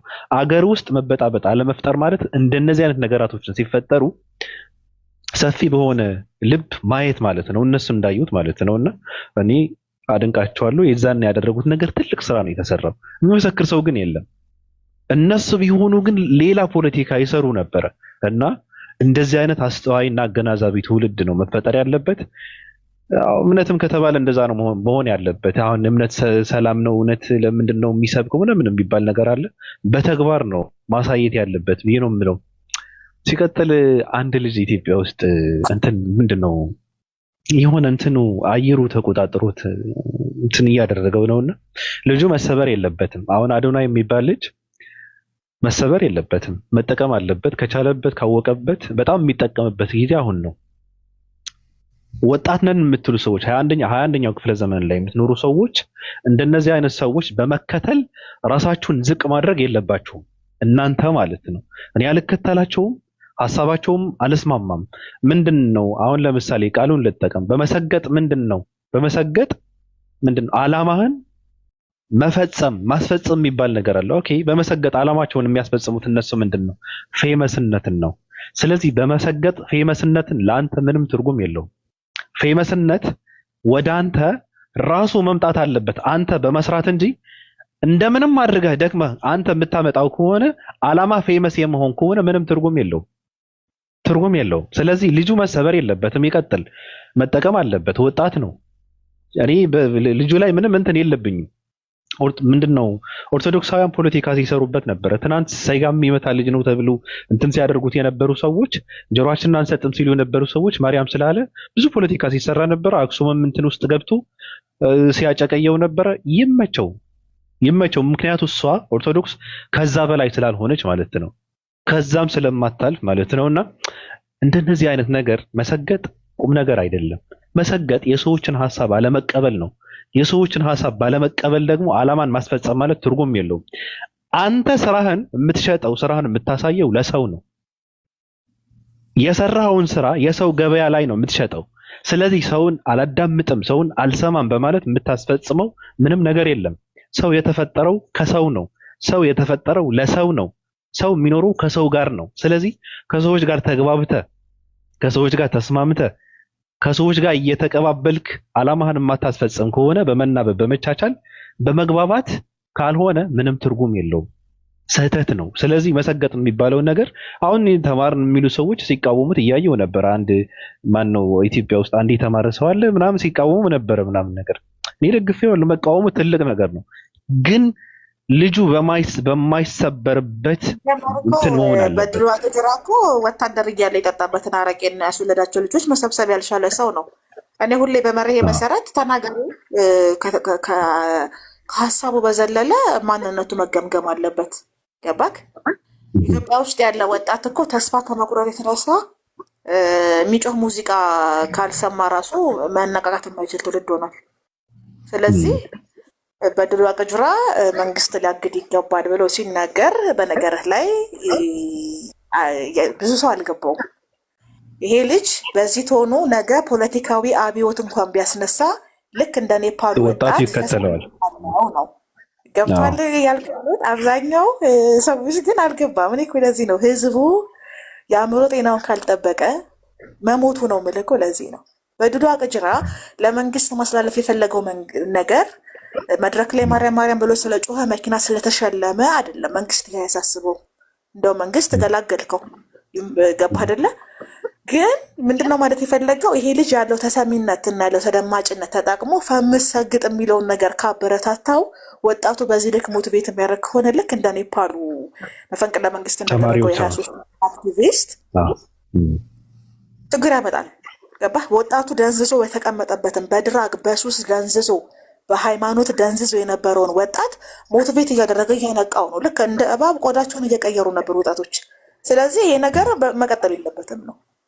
አብዛኛው ሰው ደግሞ አንደርስታንድ አላደረገም። ከመንግስት ጋር ምን ያገናኛል ይላሉ። ናይ ከመንግስት ጋር ምን ያገናኘው የሞተ ማንነታቸውን እየቀሰቀሰ ስለሆነ ነው፣ እያነቃቃቸው ስለሆነ ነው። ወጣት እንደሆኑ መብት እንዳላቸው ማድረግ እንደሚችሉ የሚፈልጉትን ነገር ማግኘት እንደሚችሉ አዶናይ ፕሮሞት እያደረገ ስለሆነ መንግስት አይፈልግም። ስለዚህ ይሄ ልጅ መብት ግን የለውም። መንግስት መብት የለውም። አይ መንግስት የማስቆም መብት የለውም። ልጁ መብቱ ነው።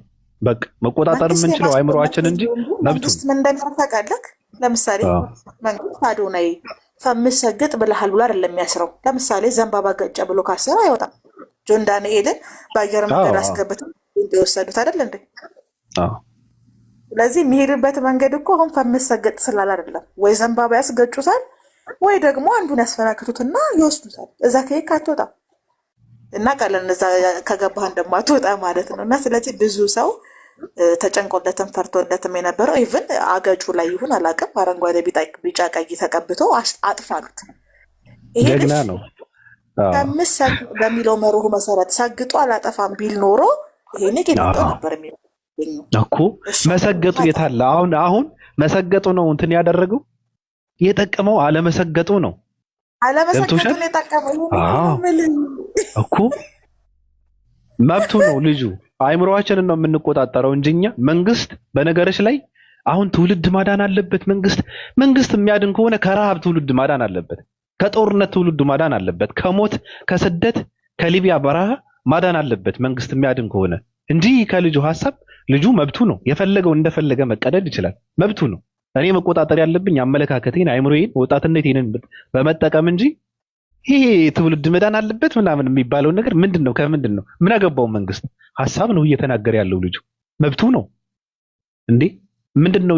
የንግግር ነፃነት የሚባል እኮ ነገር እኮ አለ እኮ። መብቱ ነው። የፈለገውን ማለት ይችላል። የፈለገውን ሐሳብ ማምጣት ይችላል ልጁ። ሐሳቡን የምትቃወመው ከሆነ ሌሎች ሰዎች መቃወም አለባቸው። ካልሆነ ግን መንግስት ያስቆመው ምናምን ነገር የሚያስቆም ከሆነ መንግስት ረሃብን ያስቆም። መንግስት የሚያስቆም ከሆነ ስደትን ያስቆም። መንግስት መብት የለውም። መንግስት የምንቃወመው ሐሳቡ ለኛ ሰግጥ ማለት ትክክል አይደለም ነው።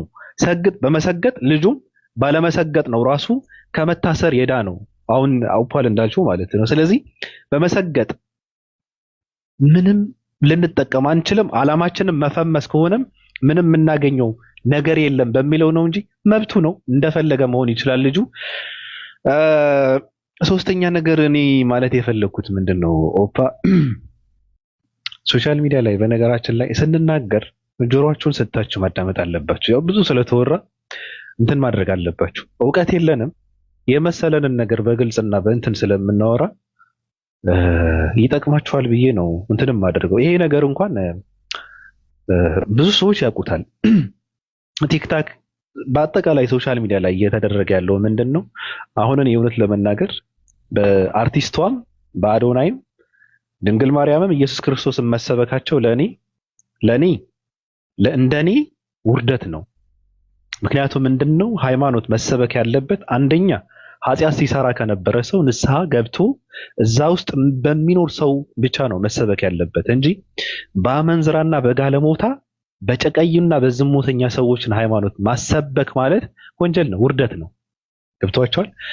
እየሆነ ያለው ምንድነው? አሁን ሶሻል ሚዲያ ላይ የተበተኑ ወጣቶች ሴቶችን የሆነ ነገር የሴቶችን በመያዝ ከሴቶች ጋር በማውራት ሴቶችን ፍቅር ውስጥ በማስገባት ሴቶችን በማሳሳት መስበክ ይፈልጋሉ። ወደ እነሱ ዓላማ ማምጣት ይፈልጋሉ። ስለዚህ እኔ መጠንቀቅ አለባችሁ ብዬ ነው የምለው። ሴቶች መጠንቀቅ መቻል አለባችሁ።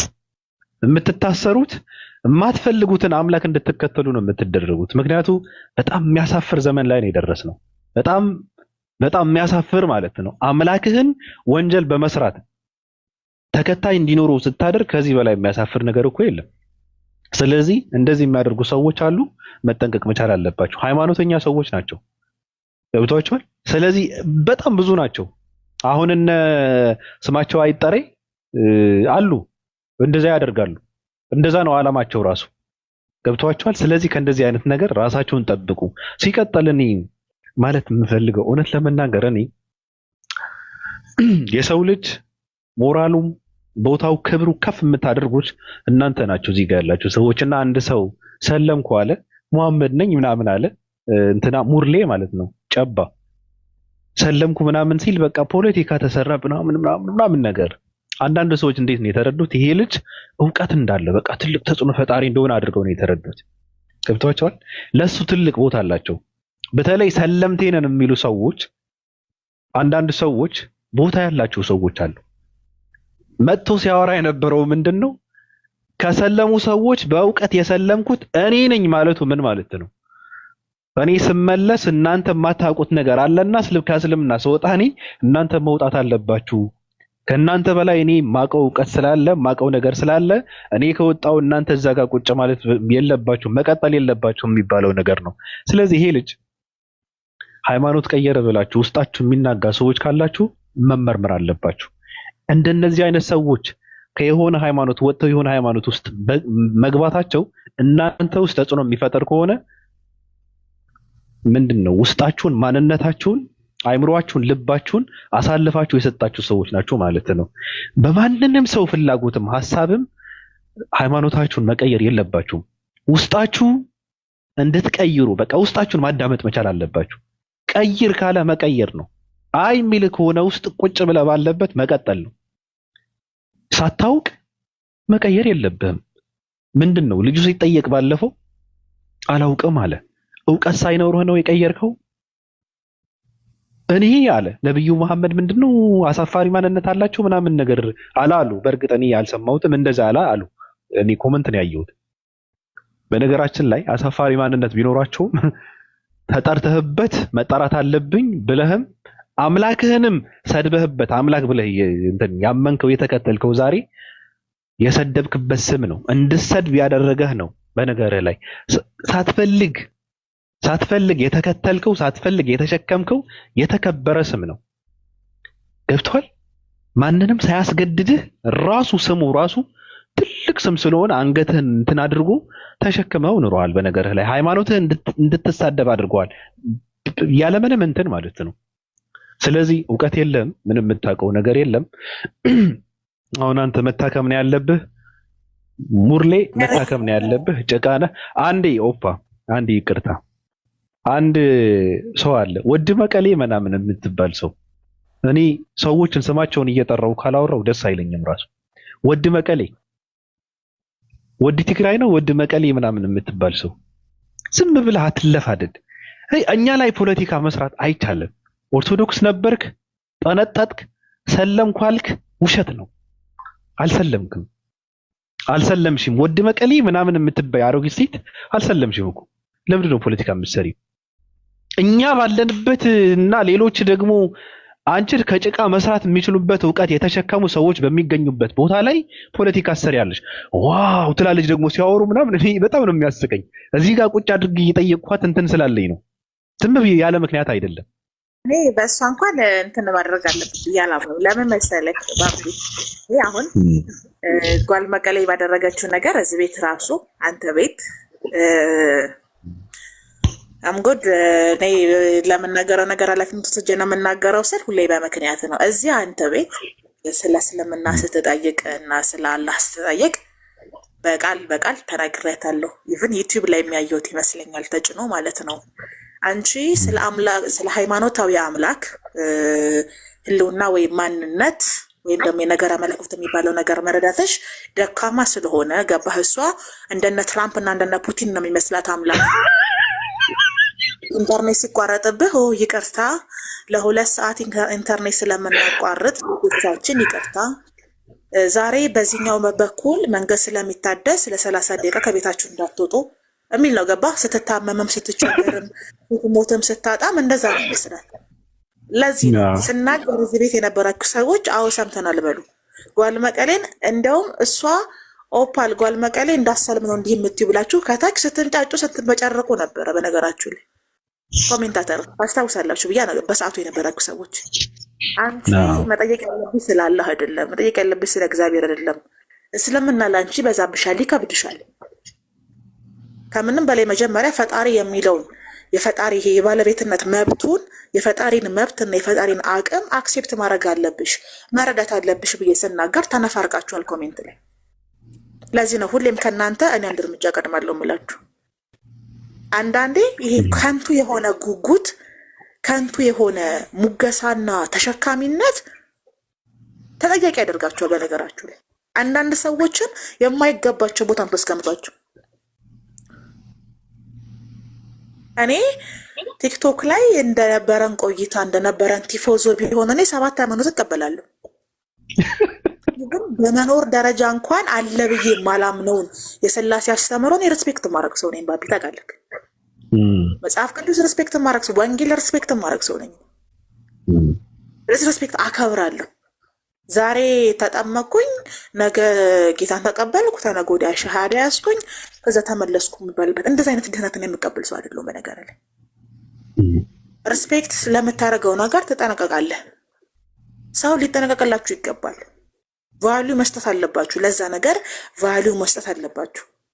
መብት መስጠት አለባችሁ። በነገራችሁ ላይ እኔ ለዛ ነው ከሷ አረዳድ ከሷ ግንዛቤ ተነስቼ ይሄ ነገር ላንቺ አይሆንም ብዬ በግልጽ ነው የተናገርኩት። ስለዚህ እሷ ሰፖርት ያደረጋችሁ ሞቲቬት ያደረጋችሁ ሰዎች በሙሉ ኃላፊነት መውሰድ ነበረባችሁ። የመናገርም ሞራል አላችሁ ብዬ አላምነው። ሞሮፍ በሷ ዙሪያ ላይ እንዴ የሚያጠገብ እንጀራ እትያዛሉ ስትጋግረው ይታወቃል እንደተባለው እኮ ነው። ምን ነካችሁ? የምሬን እኮ ነው። የኔ ፍቅር በደንብ ነው እንትን የምትለው ገባክ አይደለ? የነበሩት ነገሮች ሁኔታዎቹ እንዳለ ቦታቸውን ይዘዋል። በእርግጥ ጥሩ ነው። ሆኖም ግን ለወደፊት ነው። በነገራችሁ ላይ እኔ በፕሮሰስ ማመን ሰው ነኝ። ተበላሸ፣ ተስተካከለ፣ ወደቀ፣ ተነሳ፣ ሄደ፣ መጣ ለውጥ ያመጣ። ሪዛልቱ ላይ ግን በጥንቃቄ ውጤቱ ላይ በጥንቃቄ ወዴት ነው ይሄ ውጤት የሚያመጣው? ምንድን ነው የሚሆነው? እኔ እልህ ይዟቸው ተናደው ሲዋረዱ እቅዳቸው ሲከሽፍባቸው ልክ ቁጭ ብለው የእነሱ ንግግር የሙስሊም ንግግር እየተደረገ የሙስሊም አፖሎጂስቶች ላይ ፖለቲካ እንዲሰራ ሙስሊም ንጽጽር የሚሰሩት ላይ ፖለቲካ እንዲሰራ ሲያደርጉ እና ይሄ ሀሳብ የእናንተ ሀሳብ ነው። ይህንን ደግሞ የምታስቡት እናንተ ቦታችሁን ይዛችሁ እንጂ አቋማችሁን ይዛችሁ አይደለም የምትናገሩት ብለን ስንናገር ጎ ያላችሁ ሰዎች አላችሁ። ግን ምን እንደተፈጠረ አይታችኋል። ስለዚህ ሊገባችሁ የሚገባው ዛሬ ልንናገር የፈለግ ነው። ባቢም ፕሊስ በቃ አመቻችና ገብተህ መናገር ያለብንም ብዬ የተናገርኩበት ምክንያት እዚህ ቤት ስለተናገርን ነው። አብዮቱ እዚህ ቤት ስለፈነዳ ነው። እዚህ ቤት እኛ እናንተ የመስጊድም የቤተ ክርስቲያንን በር ይዛችኋል ልቀቁ ብለን በተናገርነው ነገር እንደተበዳይና እንደተጠቂ ሆነው እያለቀሱ እየተነፋረቁ በየቦታው 24 ሰዓት ሲያለቅሱ ያባበላችሁ ሰዎች ውጤቱን አይታችኋል ብዬ አምናለሁ። ለምን መናገር እንደፈለግን ምን መናገር እንደፈለግን ገብቷችኋል ብዬ አምናለሁ። የምለው ይገባችኋል አይደለ? አንደርስታንድ አደርጋችኋል ሰው። ስለዚህ ታርጌታችን ይሄ ነው። ቦርደሩን ጨርሰነዋል። በራሳችሁ ሀሳብ እንዲወድቁ ነበር ያደረግነው። ተንገዳገዱ። እኛ ስለሌለን ኢቨን የሚደበቁበትም የሚደገፉበትም ነገር ነው ያጡት። ገባ ባቢ 24 ሰዓት ያወራሉ። ሀሳባቸውን ጨረሱና ጭንብላቸውን አውለቁት። ስለዚህ ይህን ነበር እኛ የፈለግነው፣ እንደዚህ እንዲሆን የፈለግነው እና ተልኳችንን ጨርሰናል። የቀሩትም እንደ ውሻ ጩኸ ይወጣሉ። በነገራችሁ ላይ ውሾች የደበቁትን ጅቦች ያወጡታል ያልኳችሁ ለቃል ቤት ለዚህ ነው። ከዚህ በፊት ስንነጋገር በህዊ ዙሪያ ላይ ስናወራ ተናግሬያችሁ ነበረ። የሰማችሁ ሰዎች የነበራችሁ ሰዎች ታስታውሳላችሁ። ስወጣ ችግር የለውም አልዘጋነውም። ይህም ፋይል አልተዘጋም። ውሾች የደበቁትን ግን ጅቦች ቆፍረው ያወጡታል ብያችሁ ነበረ። ይኸው ጫርጫር እያደረጉ እያወጡት ነው። ሰው ከዚህ በኋላ ከኛ ጋር የተገናኘ ጉዳይ ስለነበረ እነሱ ናቸው እንዲህ የሚያስብሉት፣ እነሱ ናቸው እኛን የሚያሰድቡን፣ እኛ ምንም ነገር የለንም፣ ፖለቲካ ያሰሩብናል፣ ተልኮ እንዳለን ያስወሩት እነ ኦፓል ናቸው እነዛ 665ቶች ተብለው ሲለቃ ስለነበረ ግብአተ ከመሬቱን ለመፈጸም ነው እዚህ የተገኘ ነው። ስለዚህ ለነበረን ቆይታ እጅግ በጣም ነው የምናመሰግነው። የተቃወሙ ሰዎችም ነበሩ። የተቃወሙ ሰዎች አንዳንዴ ምንድን ነው የማይገባቸው አሁን ምንድን ነው የሀሳብ ነፃነት የሚባል ነገር አለ። አንድ ሰው ሃይማኖት ውስጥ መደበቅ የለበትም። የፈለገ ሃይማኖት ቢከተል ከተሳሳተ ፖለቲካ እየሰራ ከሆነ የሆነ ሚስጥር ደብቆ እየተጓዘ ከሆነ እኛ ከማውራት ወደኋላ አንልም። የፈለገ እምነት ሃይማኖት ቢከተል አንዳንድ ሰዎች የፈለገ ቢሆንም እኮ ያው እምነታቸው እንደዚህ ነው ስለዚህ ምናምን ነገር ሲባል ነበረ። እኛ ያገባንም የኛ ስራ አይደለም። ራስ ገዝነን ማንም ብትሆን አያገባንም። ይሄን ነው እኛ ሁሌም አያገባንም። በነገራችሁ ላይ አስፈላጊ አይደለም ለኛ። እኛ ያሰብንበትንና ያመንበትን ሀሳብ ነፃ ሀሳብ ነው የምንናገረው። ሀሳባችንን መግዛት ለሚወስዱ ሰዎች እንሸጣለን፣ መውሰድ ለሚፈልጉ ሰዎች እንሰጣለን። ከዛ ውጭ ግን ማሻሻያም ሆነ ማስተካከያ ከማንም ነው የማንቀበለው። ለምን? እኛ ራስ ገዞች ስለሆነ። ግን ቤት ከፍተን እንድንናገር የደረግነው ስትቃወሙ የነበራችሁ አይደለም ስትሉ የነበራችሁ ሰዎችን እንዲህ ያላችሁብን ስትሉ የነበራችሁ ሰዎች እኛ ባልነበርንበት ጊዜ የፈለግነው ይሄንን ነው። እኛ ባልነበርንበት ጊዜ መድረኩን ለቀንላቸው እንዲያወሩና እንድትሰሟቸው ነበር የፈለግነው። በደንብ ሰምታችኋቸዋል፣ በደንብ አይታችኋቸዋል። ከኛ ቁጥጥር ውጭ እንደማይሄዱ አልገባቸውም። ይሄን እኮ ነገር ያለሁት ይተረተራል፣ ዝም ብሎ ይተረተራል። ወድቀው መደበቂያ ሲያጡ ጭንብላቸው ወደቀ። ስለዚህ ከዛ በኋላ ምን አሉ? ወተናል አሉ። ብቁድ ይሄን እኮ ነው የምንፈልገው። በግድ ያለ ያስወጡን። እኛ የትም አንሄድም፣ እኛ ያለንን፣ እኛ ብዙ ነገር ትተን የመጣ ነው።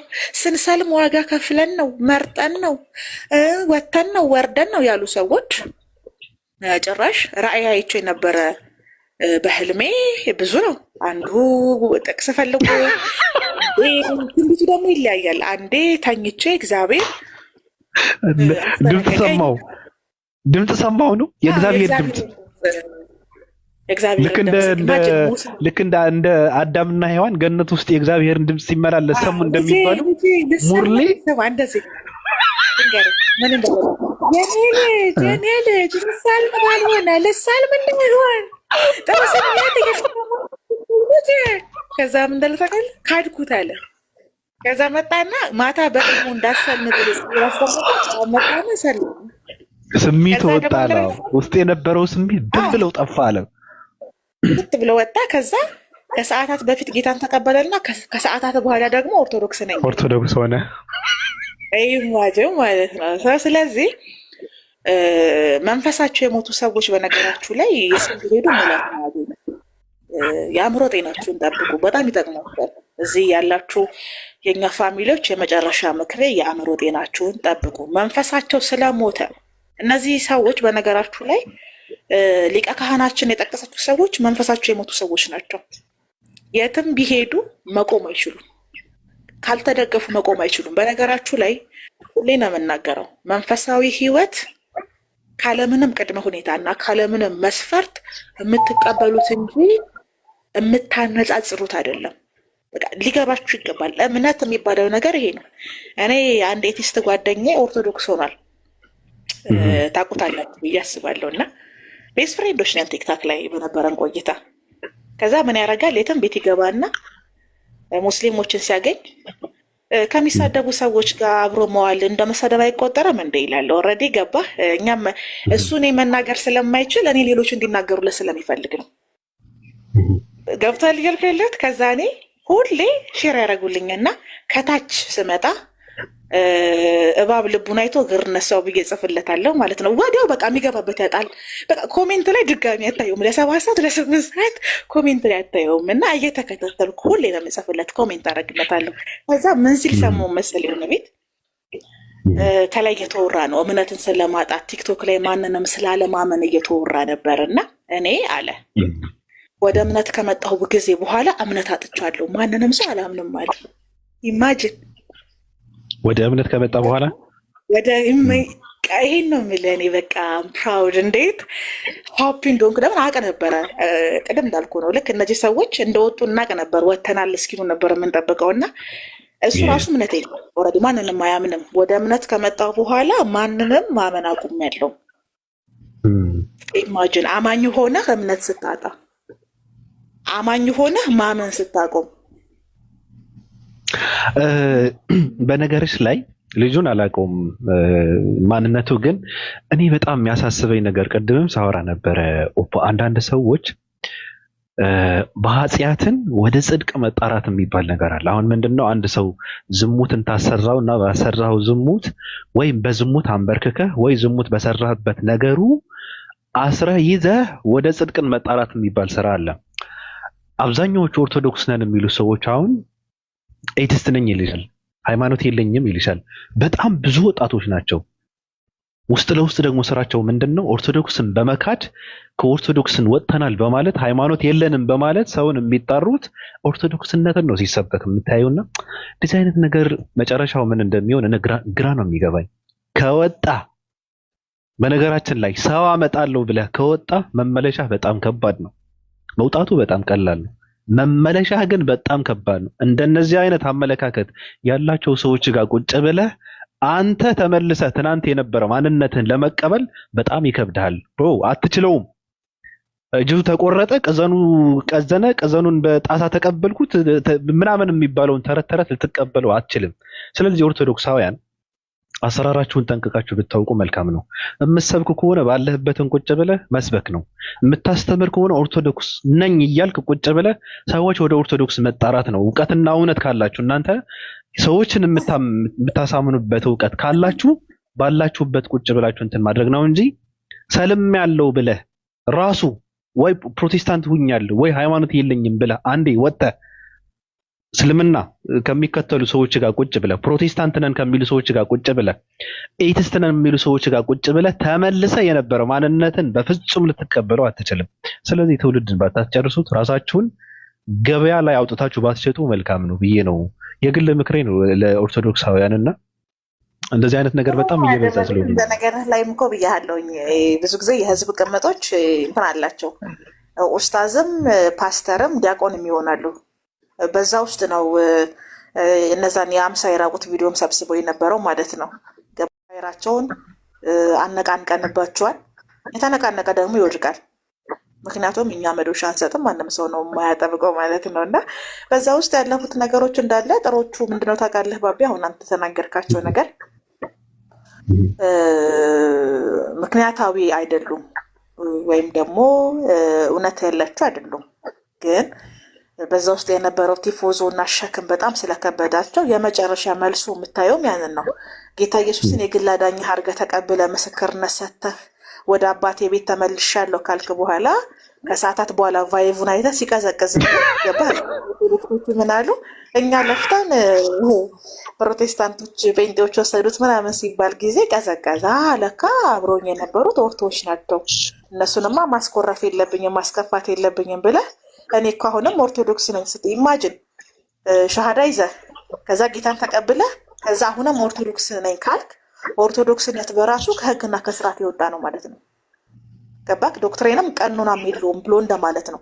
ምንም ብትሆን ኦርቶዶክስ መሆን ትችላለህ እንደማለት ነው። አባባሌ ገብቶሃል? አንዳንድ ሰዎች አንደርስታንዲንጋቸው በጣም ዝቅተኛና ደካማ መሆኑን የምታውቀው በዛ ንግግር ውስጥ እንኳን ሻይን ሲያደርጉ የነበሩ ሰዎች ሲስቁ የነበሩ ሰዎች አሉ። እና ኦርቶዶክስ አንዱን ጥሎ አንዱን አንጠልጥሎ የሚባል ነገር የኦርቶዶክስ ስርዓት የለም። ሁሌም ነው የምናገረው። ኦርቶዶክስ እንደ ቤተክርስቲያን የራሷ ስርዓት አላት፣ የራሷ መመሪያ አላት፣ ዶግማ አላት፣ ቀኖና አላት፣ ስርዓቶች አላት። እያንዳንዷን ነገር በራሷ መርህ ነው የምታደርገው። ስለዚህ አንድ ሰው የኦርቶዶክስ ክርስቲያን ልጅነትን የሚያገኝበት የራሱ መንገድ አለው። ብትወጣም የምትመለስበት የራሱ መንገድ አለ። ቀኖና ተሰጥቶ ተጠምቀህ ንስሐ ተሰጥቶ ነው ኦርቶዶክስነትን መልሰህ የምታገኘው። ገብቷል የምልህ እንጂ ነጠላ ስለለበስክና ከመንገድ ላይ በገዛኸው መስቀል ኦርቶዶክስነትን አታገኝም። ስለዚህ ይሄ ሰውዬ ሻሃዳ ይዞ ከዛ ጌታን ተቀብሎ ከዛ እዛው ገስት ላይ ከላይቭ እንኳን ሳይወጣ እኔ እኮ አሁንም ኦርቶዶክስ ነኝ ሲባል ኦርቶዶክስነት ራሱ እንዲህ ነው እንደ የሚል ኢሜጅ ኦዲየንስ ላይ ይፈጥራል። ስለዚህ ለኦርቶዶክሶች መረንነት ልቅነት መንገድ ነው። ገባህ? ምንም ብትሆን ኦርቶዶክስነትን አታጣም የሚል መርህ ነው። ኦርቶዶክስነት የምታገኘው ነገር ከሆነ የምታጣበትን መንገድ አለ ማለት ነው። ጠብቀህ ማቆየት አለብህ። ልጅ ሆይ ሃይማኖትህን ጠብቅ የተባለው ለዚህ ነው እንጂ ተግማምተህ ተውካክተህ ዞረህ ምናምን መተህ እኔ እኮ በዚህ ውስጥ ሁሉም ባልፍ አሁንም ኦርቶዶክስ ነኝ ብሎ ሲናገር ኖ መባል ነበረበት። ገባ አይደለም ነው። ኦርቶዶክስነት ደካማ እኮ ልትሆን ትችላለህ። ለምሳሌ በዘፈን በዝሙት በወንጀል በኃጢአት ትሸራሽረውና ከዛ አሁንም ነኝ ብትል ኦኬ አላጣኸውም። ስለዚህ ያደከመ ኃጢአት ነው። በንስሐና በጸሎት ትመለሳለህ። እንዴት አድርገው ማስፈጸም እንዳለባቸው እንኳን ጠንቅቀው አያውቁም እነዚህ ሰዎች። ገብቶሻል? በአንድ ቀን ሙስሊም ነበርክ፣ ፕሮቴስታንት ሆንክ፣ ከዛ ኦርቶዶክስ። ከባድ እኮ ነው። አሁን ለምሳሌ ሰዎች አሉ መጠቀም ብለው ሲገቡ የሆነ ቦታ ላይ ይገባሉ። ከዛ ቆየት ብለው ጅቡን አይተው እንዴት አስኪደው የሆነ ነገር ላፍ አድርገው በቃ የሆነ ነገር ተጠቅመው ደግሞ እንደገና እንትን ያደርጋሉ። አላማቸውን እያስፈጸሙ ነው፣ ፍላጎታቸው ማለት ነው። እነዚህ ሰዎች ግን አላወቁበትም ራሱ። ገብቶሻል አባባል? በአንድ ቀን 3 ሃይማኖት እንትን ማለት እኮ በእንትን የተመታው ትውልድ ራሱ እንደዚህ አድርገው ግልጽ የሚያደርጉለት ከሆነ እኔ ምንድነው የምለው፣ ሰው የፈለገውን መከተል መብት አለው፣ የፈለገውን ቤትም መግባት መብት አለው። ግን እንደነዚህ አይነት እንደነ ጨባ እንደነ ሙርሌ እንደነዚህ አይነት እርጥብ ፋንድያ ሰዎች መሀይምና ደከከናም ሰዎች ቤት ከፍተው ሲገቡ ምንም የሚገኝ ነገር የለም። ዛሬ ምን ይላል ምን አዲስ ነገር አለ ብለው ከነዚህ ሰዎች አዲስ ነገር መጠበቅ የለባቸውም። እነዚህ ሰዎች ቂጥ ናቸው። በቃ ከነሱ የሚወጣው ነገር ምንም ጥሩ ነገር ሊወጣ አይችልም። ስለዚህ ሃይማኖታቸውን የሚያከብሩ ሰዎች በአጠቃላይ ነው የማወራው። በነገሮች ላይ ፕሮቴስታንቶችን ፕሮቴስታንትነትን ማሰደብ ነው። እነዚህ ሰዎች መጠጋትም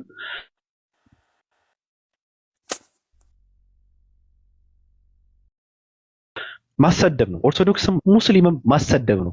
ሃይማኖትን ለሃይማኖት ክብር ካለ ሃይማኖትን የምትወድ ከሆነ እነዚህ ሰዎች በቃ አንፎሎው አድርገህ ምንትን ማሰጣት ነው። በቃ አለመከተል ነው። ምንም የሚረባ የሚነፋ ነገር የላቸውም እነዚህ ሰዎች። ስለዚህ ባለመከተል ግዴታችሁን መወጣት አለባችሁ። ባለመከተል እንደነዚህ አይነት ሰዎች የሚያወሩትን ነገር ሪከርድ ባለማድረግ ሃይማኖታችሁን ማስከበር መቻል አለባችሁ።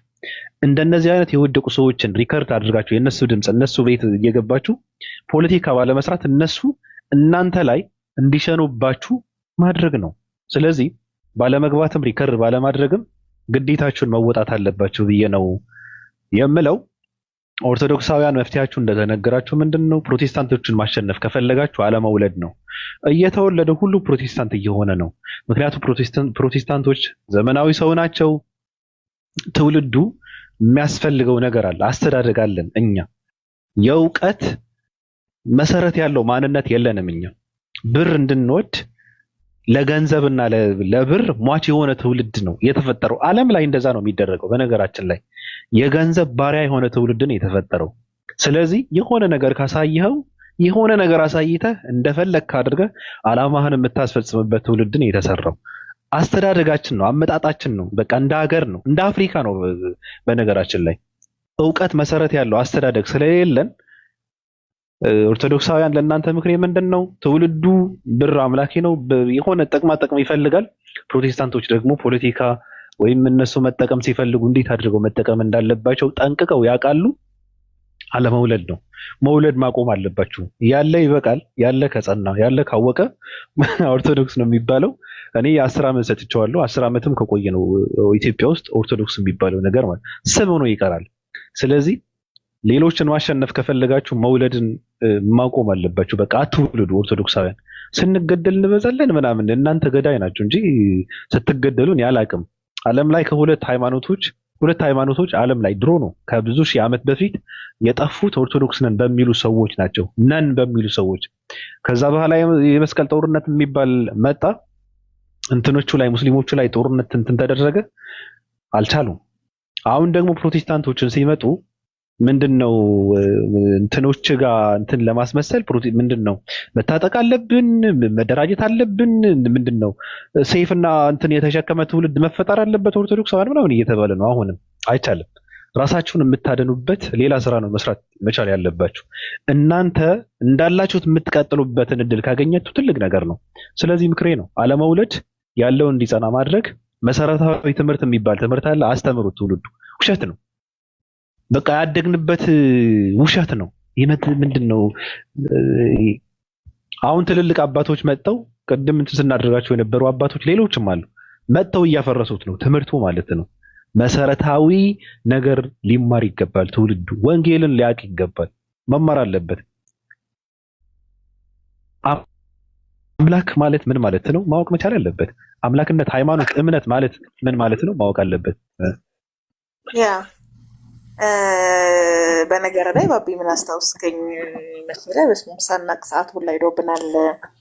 አንድ ጴንጤ ደረቱን የገለጠ ጴንጤ በአባሳት ነው እየተሳደበ የኦርቶዶክስ አባቶች ጳጳሳቶች ምናምን እያለ የሚሳደብ የምን ታቦት የምን ጳጳስ በጣም ነው በቃ ሾክ ያደርገኝ ሳየው ማለት ነው። እና ኢቨን ቤተክርስቲያኗን ያስናቁት ራሱ የቤተክርስቲያን ብፁዓን አባቶቻቸውን ጳጳሳቶችን ሳይቀር ያሰደቡት ራሳቸው አሁን እንደዚህ የምታቸው ማህበራዊ ሚዲያ ያሉ የህዝብ ቅምጦች ተማሪዎች ናቸው።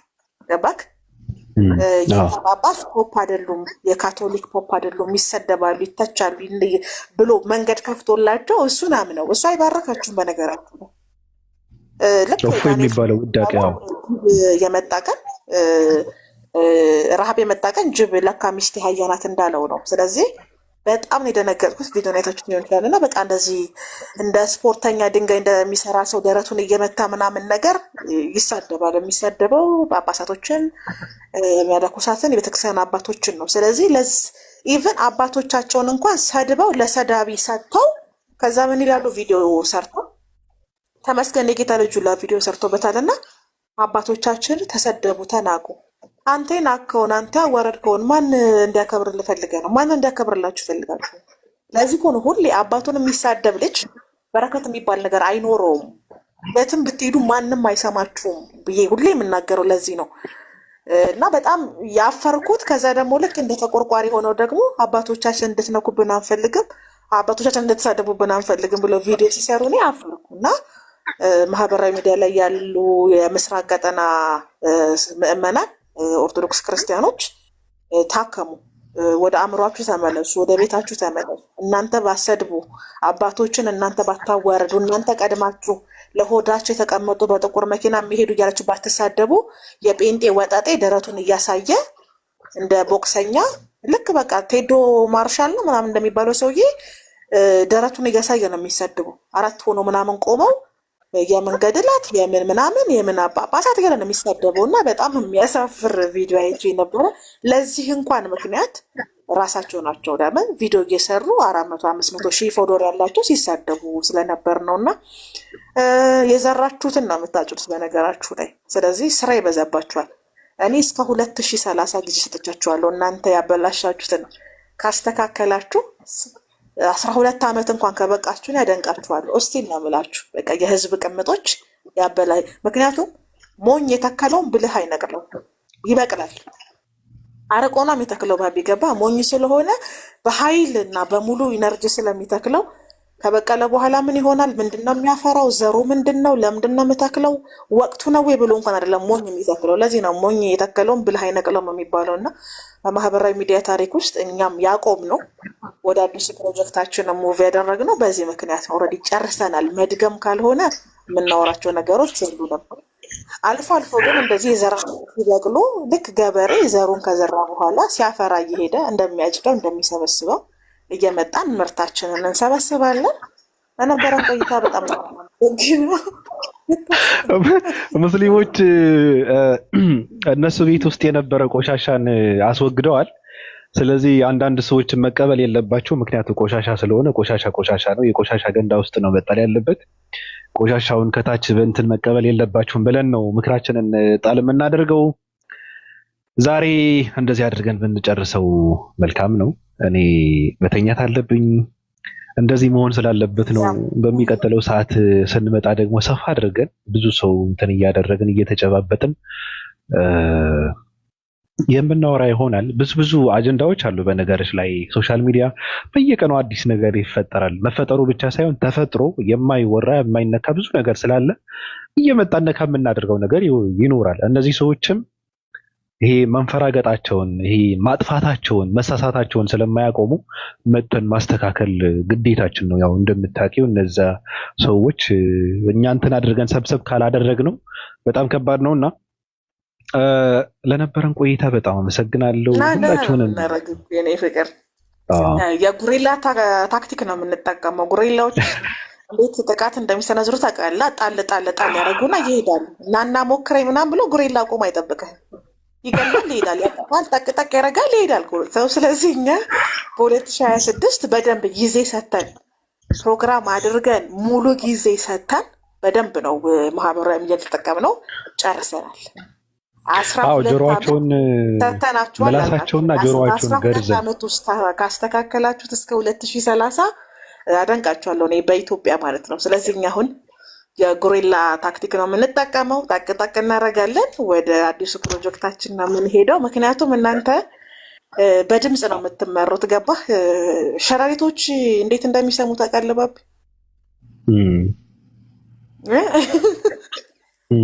በንዝረት ነው።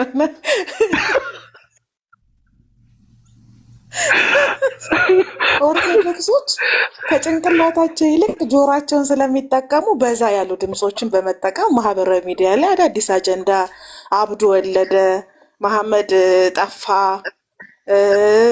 ጀሚላ እኮ ሂጃባ ወደቀባት ምናምን የሚሉ በደንብ ጆሮ ያዝ የሚያደርጉ መስማት የሚፈልጓቸው እነዚህን ስለሆኑ መስማት የሚፈልጉትን እየነገረን እኛ የምንፈልገውን ነገር የመውሰድ ነው ስትራቴጂያችን። እና በዚህ መንገድ አጠናቀናል። የ2026 ፕሮግራማችን ዘግተነዋል።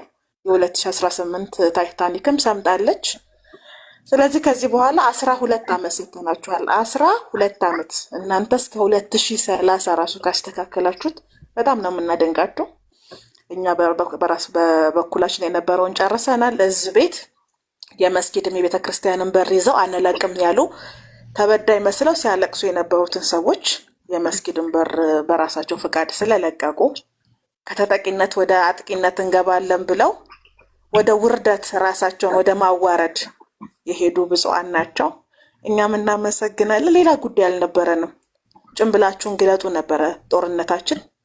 በድል አጠናቀናል። እናመሰግናለን። በጣም ነው የምንወዳችሁ። ደህና ግልጽ ማድረግ አለብሽ በነገርሽ ላይ ኦፓ።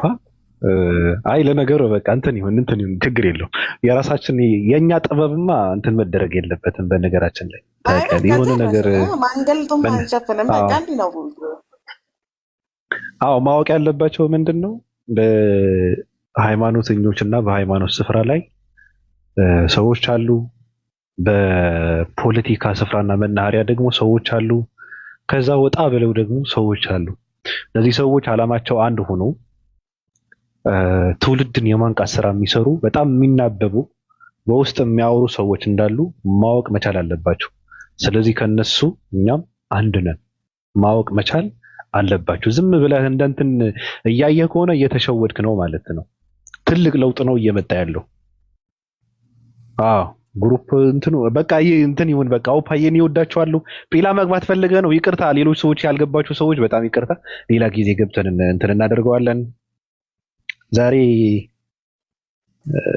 ምንድን ነው ዝም ብለን እንትን አድርገን የ2025 በጀታችንን ዘግተናል። ባቢ ማጠናቀቂያ ሰጥተናል። አዎ አይ አለ ግን እስከ 2026 ነገሩ ስለሚሸጋገር ነገሩ ያ የታሰበው ነገር ስለሚሸጋገር ዝም ብለን የዛኔ እንደ አዲስ እናስጀምረዋለን እንጂ አለ ዛሬ ተጠንስሰው ከዚህ በፊትም ተጠንስሰው የሚንገዳገድ ነገር አለ። ባቢ የአላፍት ዝማሬ ግጥሙ ላይ እናስገባዋለን የቀረውን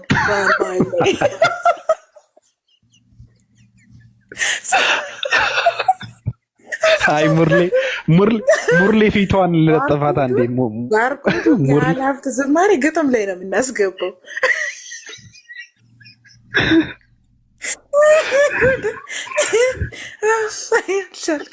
እንዲና የምናደርገው በቃ ምንም ድካም አያስፈልግም።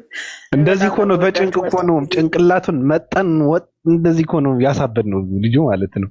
እና እንለዋለን ይመጣል፣ ሂድ እንለዋለን ይሄዳል፣ በጥፊ ይመታል፣ ተጠናግሮ ይጠፋል እንትን ብሎ ማለት ነው። እንደገና ይጎተታል፣ ይመጣል። ሙርሌ ይሄ ነው በነገራችን ላይ አንቺ የተቆጣ ሰይጣን ነው የሚመስለው፣ የተራበ ዝንጀሮ ነው የሚመስለው። የጉዳይዳ የሚባለው ፊቱን አይቸው እንዴት እንደደነገጥኩ። የሆነ የተቆጣ ሰይጣን የተራበች ዝንጀሮ እንትን የለም በጣም የሚያስፈራ ፊት ነው ያለውና እንደዚህ አይነት ፊት ይዘህ እኮ ምንድን ነው አንተ አሁን ቤተክርስቲያንም መስጊድም ውስጥ ትገባ ነበረ። በዚህ ጋር የመጣ ነው እኮ ከአንተ ለመላቀቅ እኮ ነው ይላሉ ምዕመናን፣ ሰይጣን ስለምትመስል ማለት ነው። ምን አይነት ፊት ነው ያለው በእናታችሁ? እኔ በጣም ነው የደነገጥኩት እውነት ለመናገር። እንደዚህ አይነት ወፍጮ የሚመስል ፊት ተሸክመ ትላለህ እንዴ?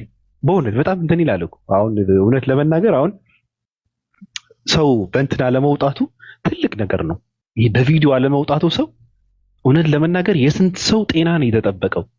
አሁን ይሄ ሰው በቪዲዮ ወጥቶ ቢያወራ እኮ እኔ እንጃ የልጆች ማስፈራሪያ ይጠቀሙት ነበር አንዳንድ ሰዎች አሉ። አፍሪካ ውስጥ ሰዎች አሉ ላያቸው ላይ አፈር እየነሰነሱ ለመፈመስ ብለው የማያደርጉት ነገር የለም።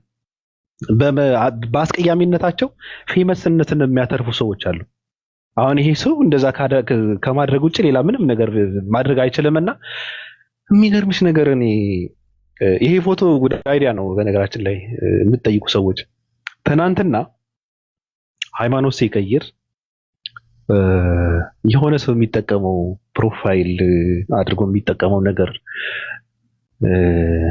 አድርጎ ነበር የገባውና ይሄ ራሱ ፖለቲካ ነው።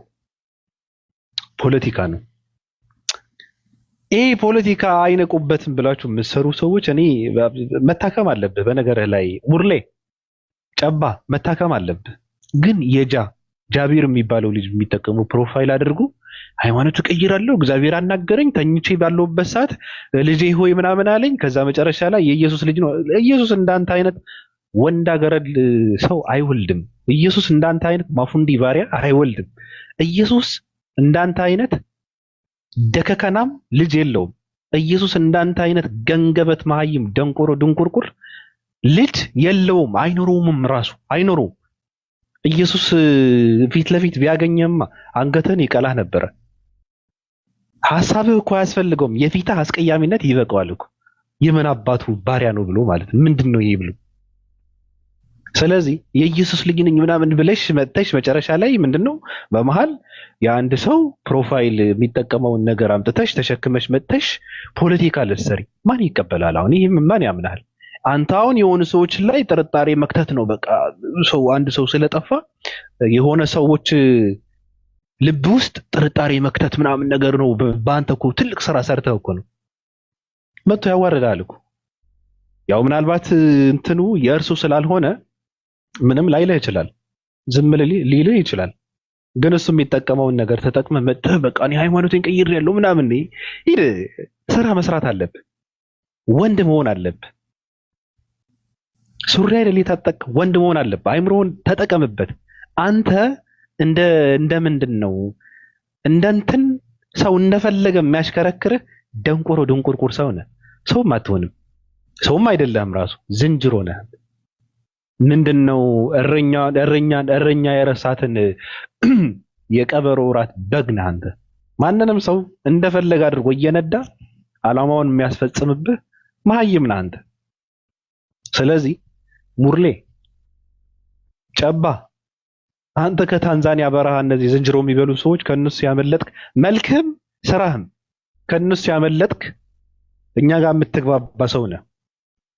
ስለዚህ ፖለቲካ ለመስራት ብለሽ ጃቢር የሚጠቀመው ፕሮፋይል አድርገሽ ገብተሽ በቃ ጃቢር የጠፋው እኮ ምናምን ነገር በቃ አንዳንድ ሰዎች ራሱ ክርስትና እየተማረ ነው አሉ፣ ክርስትና እያጠና ነው አሉ። ክርስትና እንደ እንትን ነው ከነንትኑ እያጠፋል ያለ ሰው አምጥተህ በቃ ሊከረስስ ነው ብለህ ስትሰክሱና ፖለቲካ ስትሰሩ እኮ ማፈር እኮ ነው ያለባችሁ። አይደብራችሁም? ትንሽ ትንሽ አታፍሩም? ሌላ ሰውን አትመርጡም እንኳን ትንሽ? ለማንኛውም እኔ ጨርሻለሁ። ሌላ እንዴት ነህ? ሰላም ልበልህ ልጨብጠህና እኔ ልቀንጠስ እተኛለሁ። ሌላ ጊዜ ደግሞ ገብተን እናደርገዋለን። ጸሎት ሰምታችሁ ለበሽተኞች መድኃኒት ስለመጣችሁ በጣም አመሰግናለሁ። እንደ ኮሮና ተበትነውብን ነበር። አሁን መርፌው ስለወጋችሁ ወደምታችሁ ዶክተር እንዴት ነው?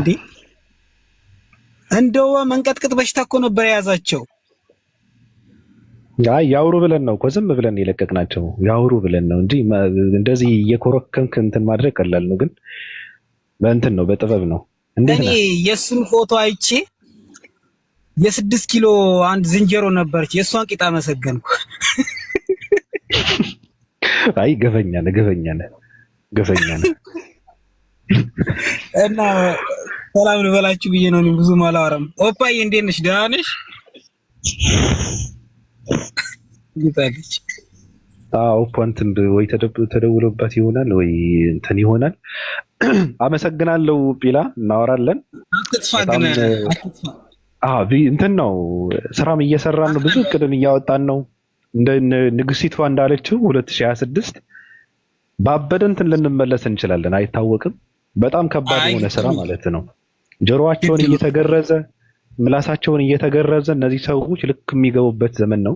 የእነሱ ዘመንም አይደለም ካሁን በኋላ። በነገርህ ላይ ገብቷል። ምክራችን እንደሰማው ነው። ሙስሊሞች የሚጥሉትን ቆሻሻ አንዳንድ ሰዎች በጣሳ እየተቀበሉት ነው፣ በክብር እየተቀበሉት ነው። ቆሻሻ ነው። የቆሻሻ ገንዳ ውስጥ ነው መጣል ያለበት። ስለዚህ ሃይማኖታችሁን ከቆሻሻዎችን እንትን በማድረግ አጽዱት ነው የምለው። አመሰግናለሁ ጲላ። እኔ ልውጣ። ይቀራሉ ደግሞ 2 በሽተኞች ይቀራሉ። እነሱም ገና ይወጣሉ በመርፌ ታያለህ። አይ ቶ እኔ በምንድን ነው በአህያና በናይጄሪያ ጥያቄያቸውን የምትመልሰው ሰዎች እንትን መደረግ የለባቸውም ብዬ ነው የምለው ማምነው። ገብቶሃል አባባሌ? አንዳንድ ሰዎች ፍላጎታቸው እንትናቸው በጣም ቀላል ነው እና እንተው በቃ ተኛ። መልካም አዳር ባቢ። አመሰግናለሁ።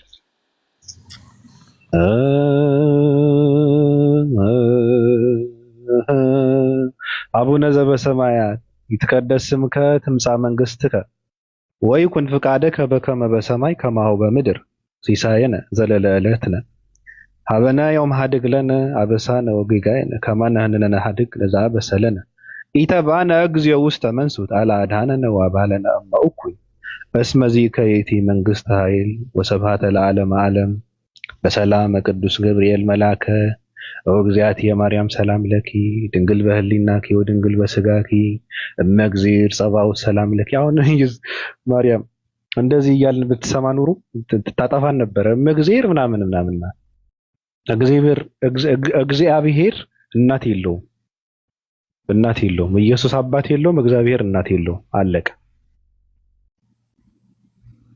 ኦፓለሽ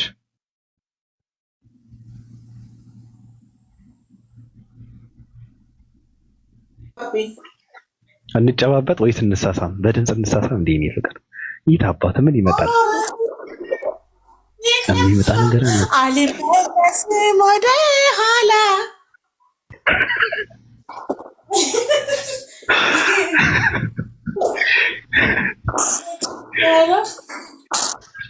የአቡነ ኤርምያስ ተማሪ ነኝ። መሳሳ ምናምን ሀራም ነው። ሚዲያ ላይ ትቻለሁ። እንዴ ሌላ ሰው እኮ አለ እኮ ይሄ ጥምቀት መጠመቅ የንስሐ አባት ምናምን ምናምን መጠጥ ምናምን ምናምን የሚባለው ይሄ የኦርቶዶክስ እንትን የሚባለው ነገር ማለት ስብርብር አድርጎ የሚያጠፋ ሰው እኮ መጣ እኮ። ዛፉን ከስሩ የዛፎቹ ስሮች እየተበጣጠሱ ነው። የለም ወደ ልማት ገብተናል። እናንተም ወደ ልማት ግቡ። ከዛ ግን ሚዲያ ላይ የምትቆዩ ሰዎች ሁሌ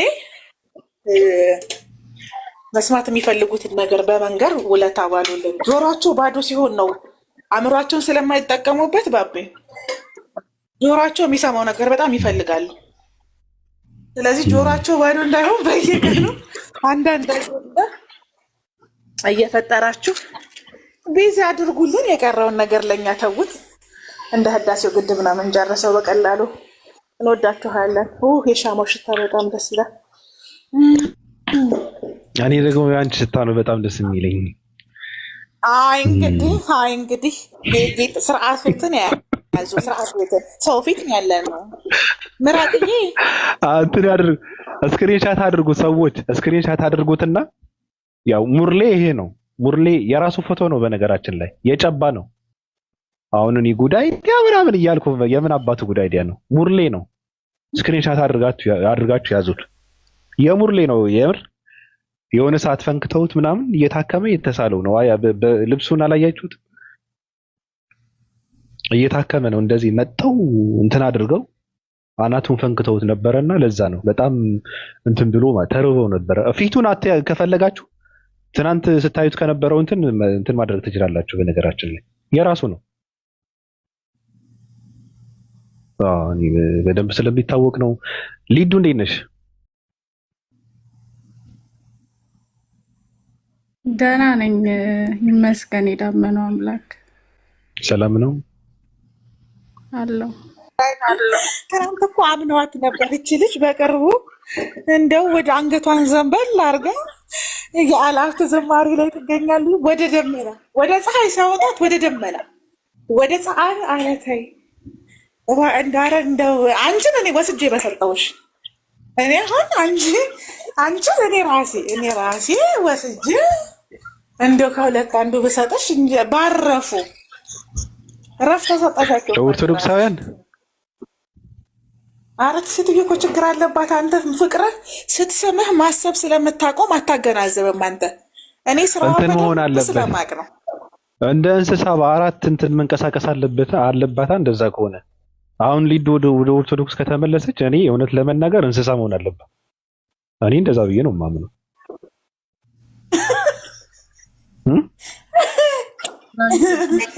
እንደው ምን የመጣሁት ምን ስትል ሰማሁ መሰለኝ ትናንትና የሄዱትም ይመጣሉ ያለ ነው ምን ጸናለን ስትል ሰማኋት። ሰምቻታለሁ።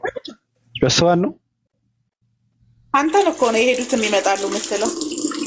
አው ሊዱናት እንደዛ የምትለው ወዴት ነው የምንመጣው? የምንሄደው የምንመለሰው?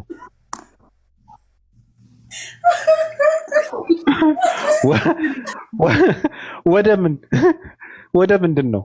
እኔ እውነት ብቻዬ እኔ ከኦርቶዶክስ እበልጣለሁ። ወዴት እመለሳለሁ? እኔ ብቻዬን በቂ ነኝ እኮ ብቻዬን እንደዚህ ቁሜ ማለት ነው። በእውነት ይሰማሻል? ስለዚህ ሰው ነው ወደኛ መምጣት ያለበት እኮ። እኛ ወዴት እንሄዳለን? የትኛውን ለማጣላት ነው? እኔ አላልኩም። ሲጫኔ መዝሙር ብቻ ነው የሰማሁት። እንደዛ ነው እንዴ? በቃ እንደዛ ከሆነ ወጥተን መተቃቀፍ አለብን። በቃ እንደዛ ከሆነ ምንድነው የምታደርገው መሰለሽ? እንወጣና ሞኛ ትሁኝ። እኔ ቶሎ እንትን ነው ሰው አምናለሁ። ገብቶሻል? በተለይ ሰው አምናታለሁ እኮ የምታወራው ነገር። እንወጣለን ተቃቅፈን አንስተን ፎቶ ተነስተን ማለት ነው እንልክላታለን። እንደዛ ነው መልሱ። ይሄ ነው በቃ። ገባሽ አይደለም? አላደረኩም ማለት የለብሽም።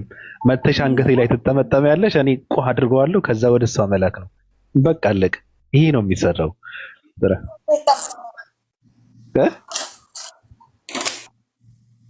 የአቡነ አረጋይ ዘንዶ ይጠምጠምብህ። አሜን።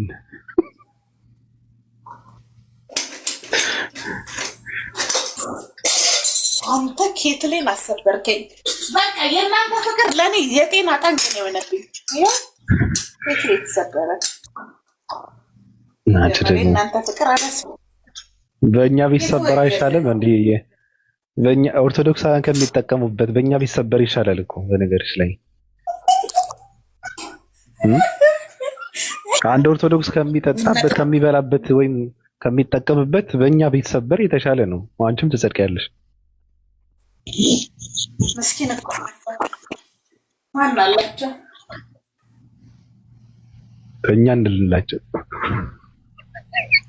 ያለንላቸው ለ75%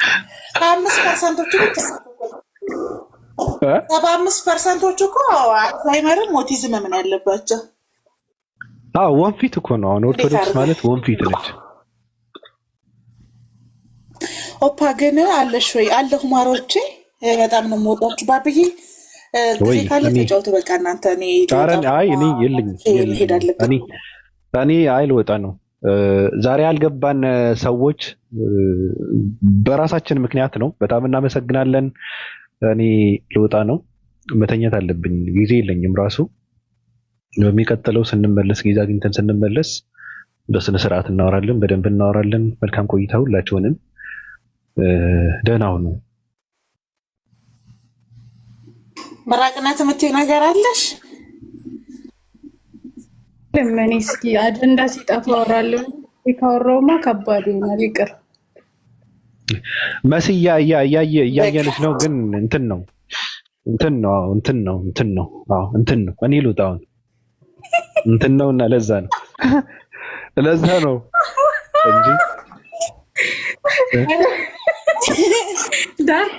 ሰላም ታውሺ መሲ ሰላም ብላለች። ጋይስ ሰላም ብላችኋለች። መሲ ባቢ ሊተኛ ነው መስዬ፣ ለዛ ነው ለመተኛት ብቻ ሳይሆን ቆይ እንደዛ ሳይሆን ቆይ እንጨብጣት። እንደዛ ከሆነ ችግር የለም።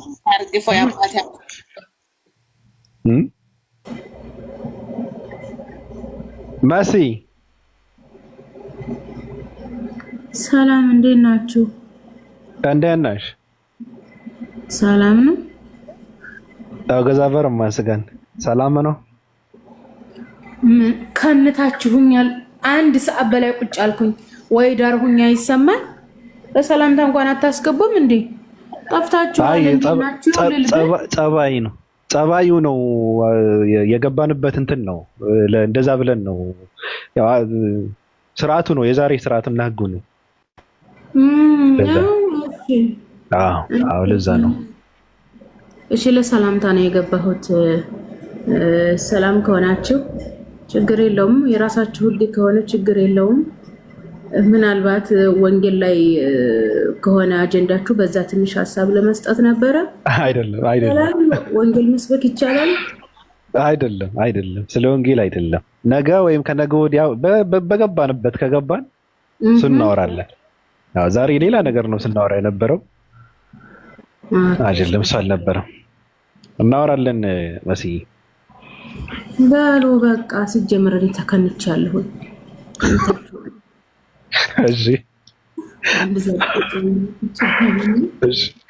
እሺ በቃ እኔ ልውጣ፣ ልተኛ ነው። ቅዱሳን ሁላችሁንም አመሰግናለሁ። እንወዳችኋለን። ሌላ ጊዜ ተመልሰን እስከምንመጣ ያው ናፍቆታችን ከውስጥ ከልብ የመነጨ ናፍቆት ወደ እናንተ እየረጨን ነው። ከእናንተም እንደዛ የሚመጣ ነገር እንደሚኖር ተስፋ እናደርጋለን። መልካም ቆይታ። ይርከፍከፍባችሁ ምናምን ሳትል ነው ዘጋው ማለት ውስጥ ምናምን ብላ አልችልም። እኔ ግን ሪከርድ ላይ ነው ያየሁት። ኢኒዌይስ ፍቅሩን በረከቱም ነው። ተርከፈከፈ እኮ ምርቱ ታፈሰ። ከዚህ በላይ ምን ያደ? አንቺ ደግሞ ዝም ብለሽ እያየሽው አይደል እንዴ? ከዚህ በላይ በቃ አየነው እኮ ሲታጨድ አየነው እኮ ሲታፈስ አየነው እኮ። ሰሚ ቅማማ ተርከፍክፎ እኮ ነው በአንድ ቀን 3 ታይም ተቀበልናቸው። ምን ነው ታሽ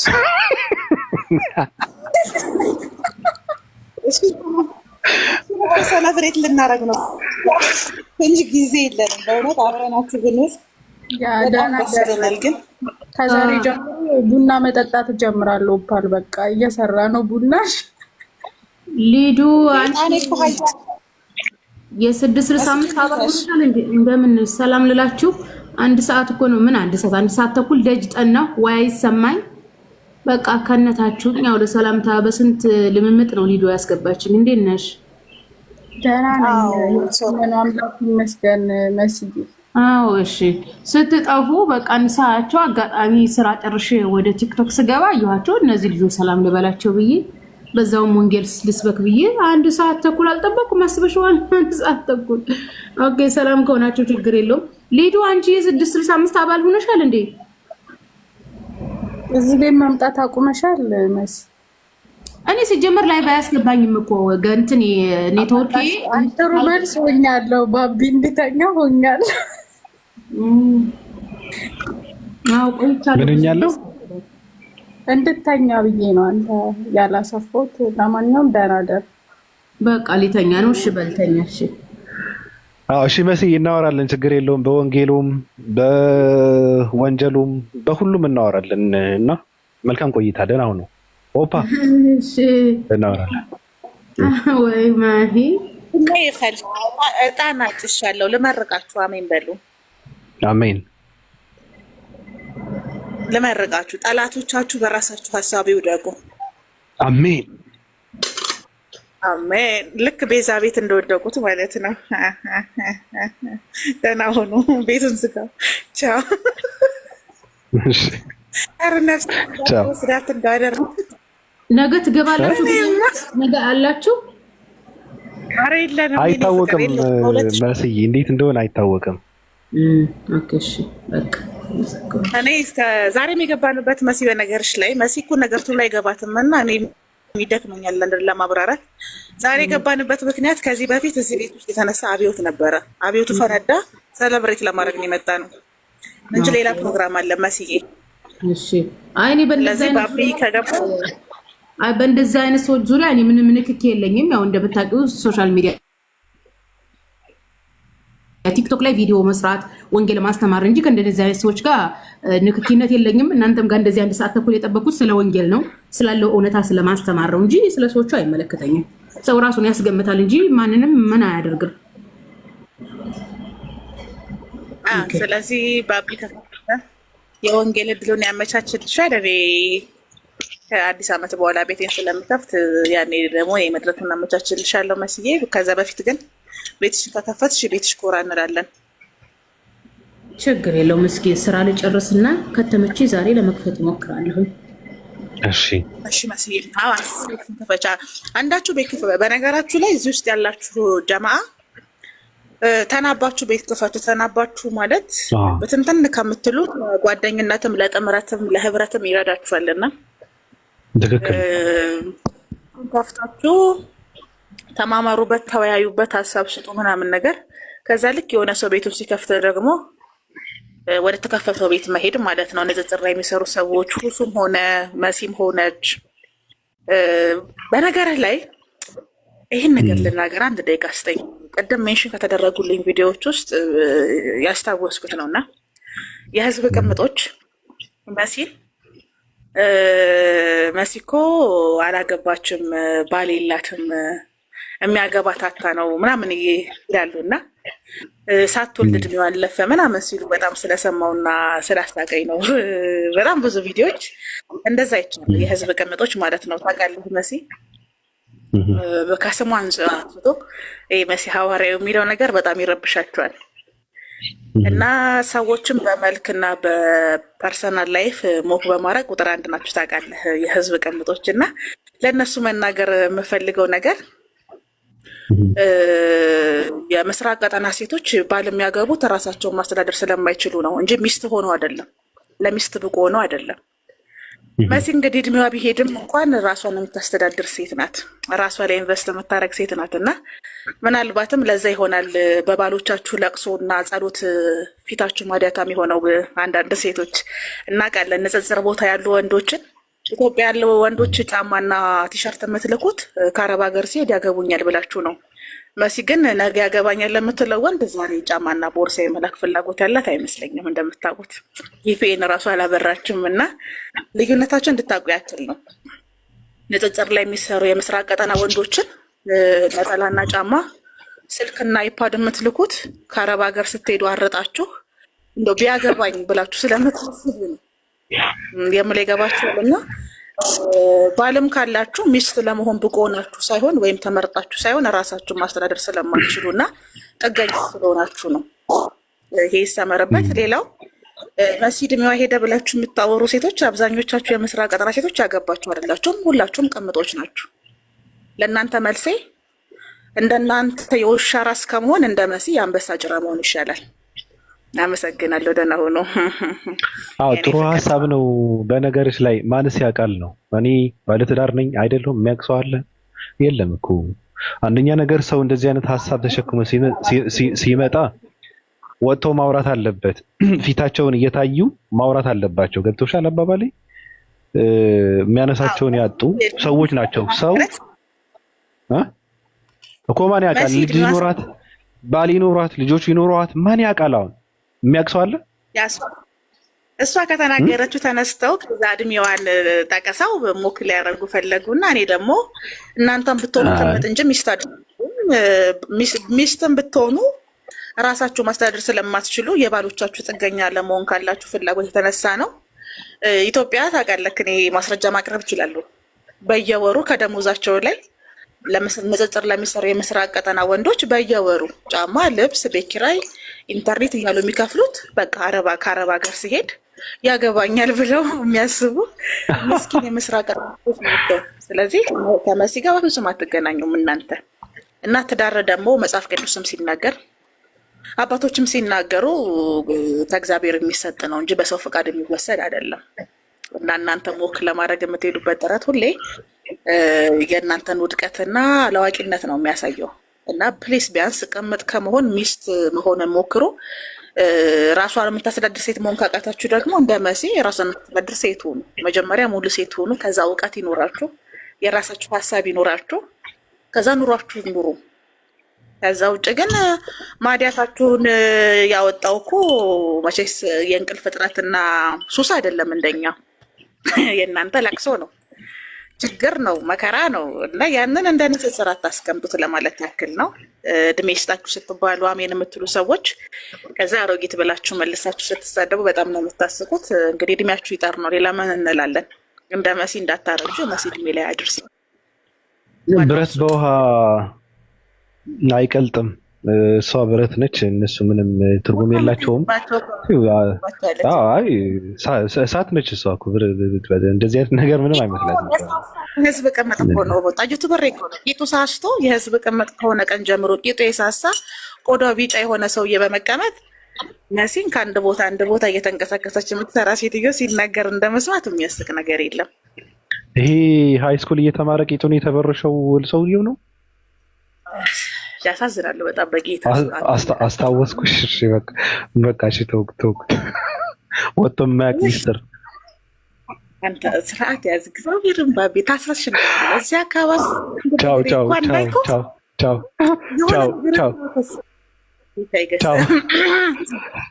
ቻው ደህና ሁኑ። እሺ ቻው ፋይ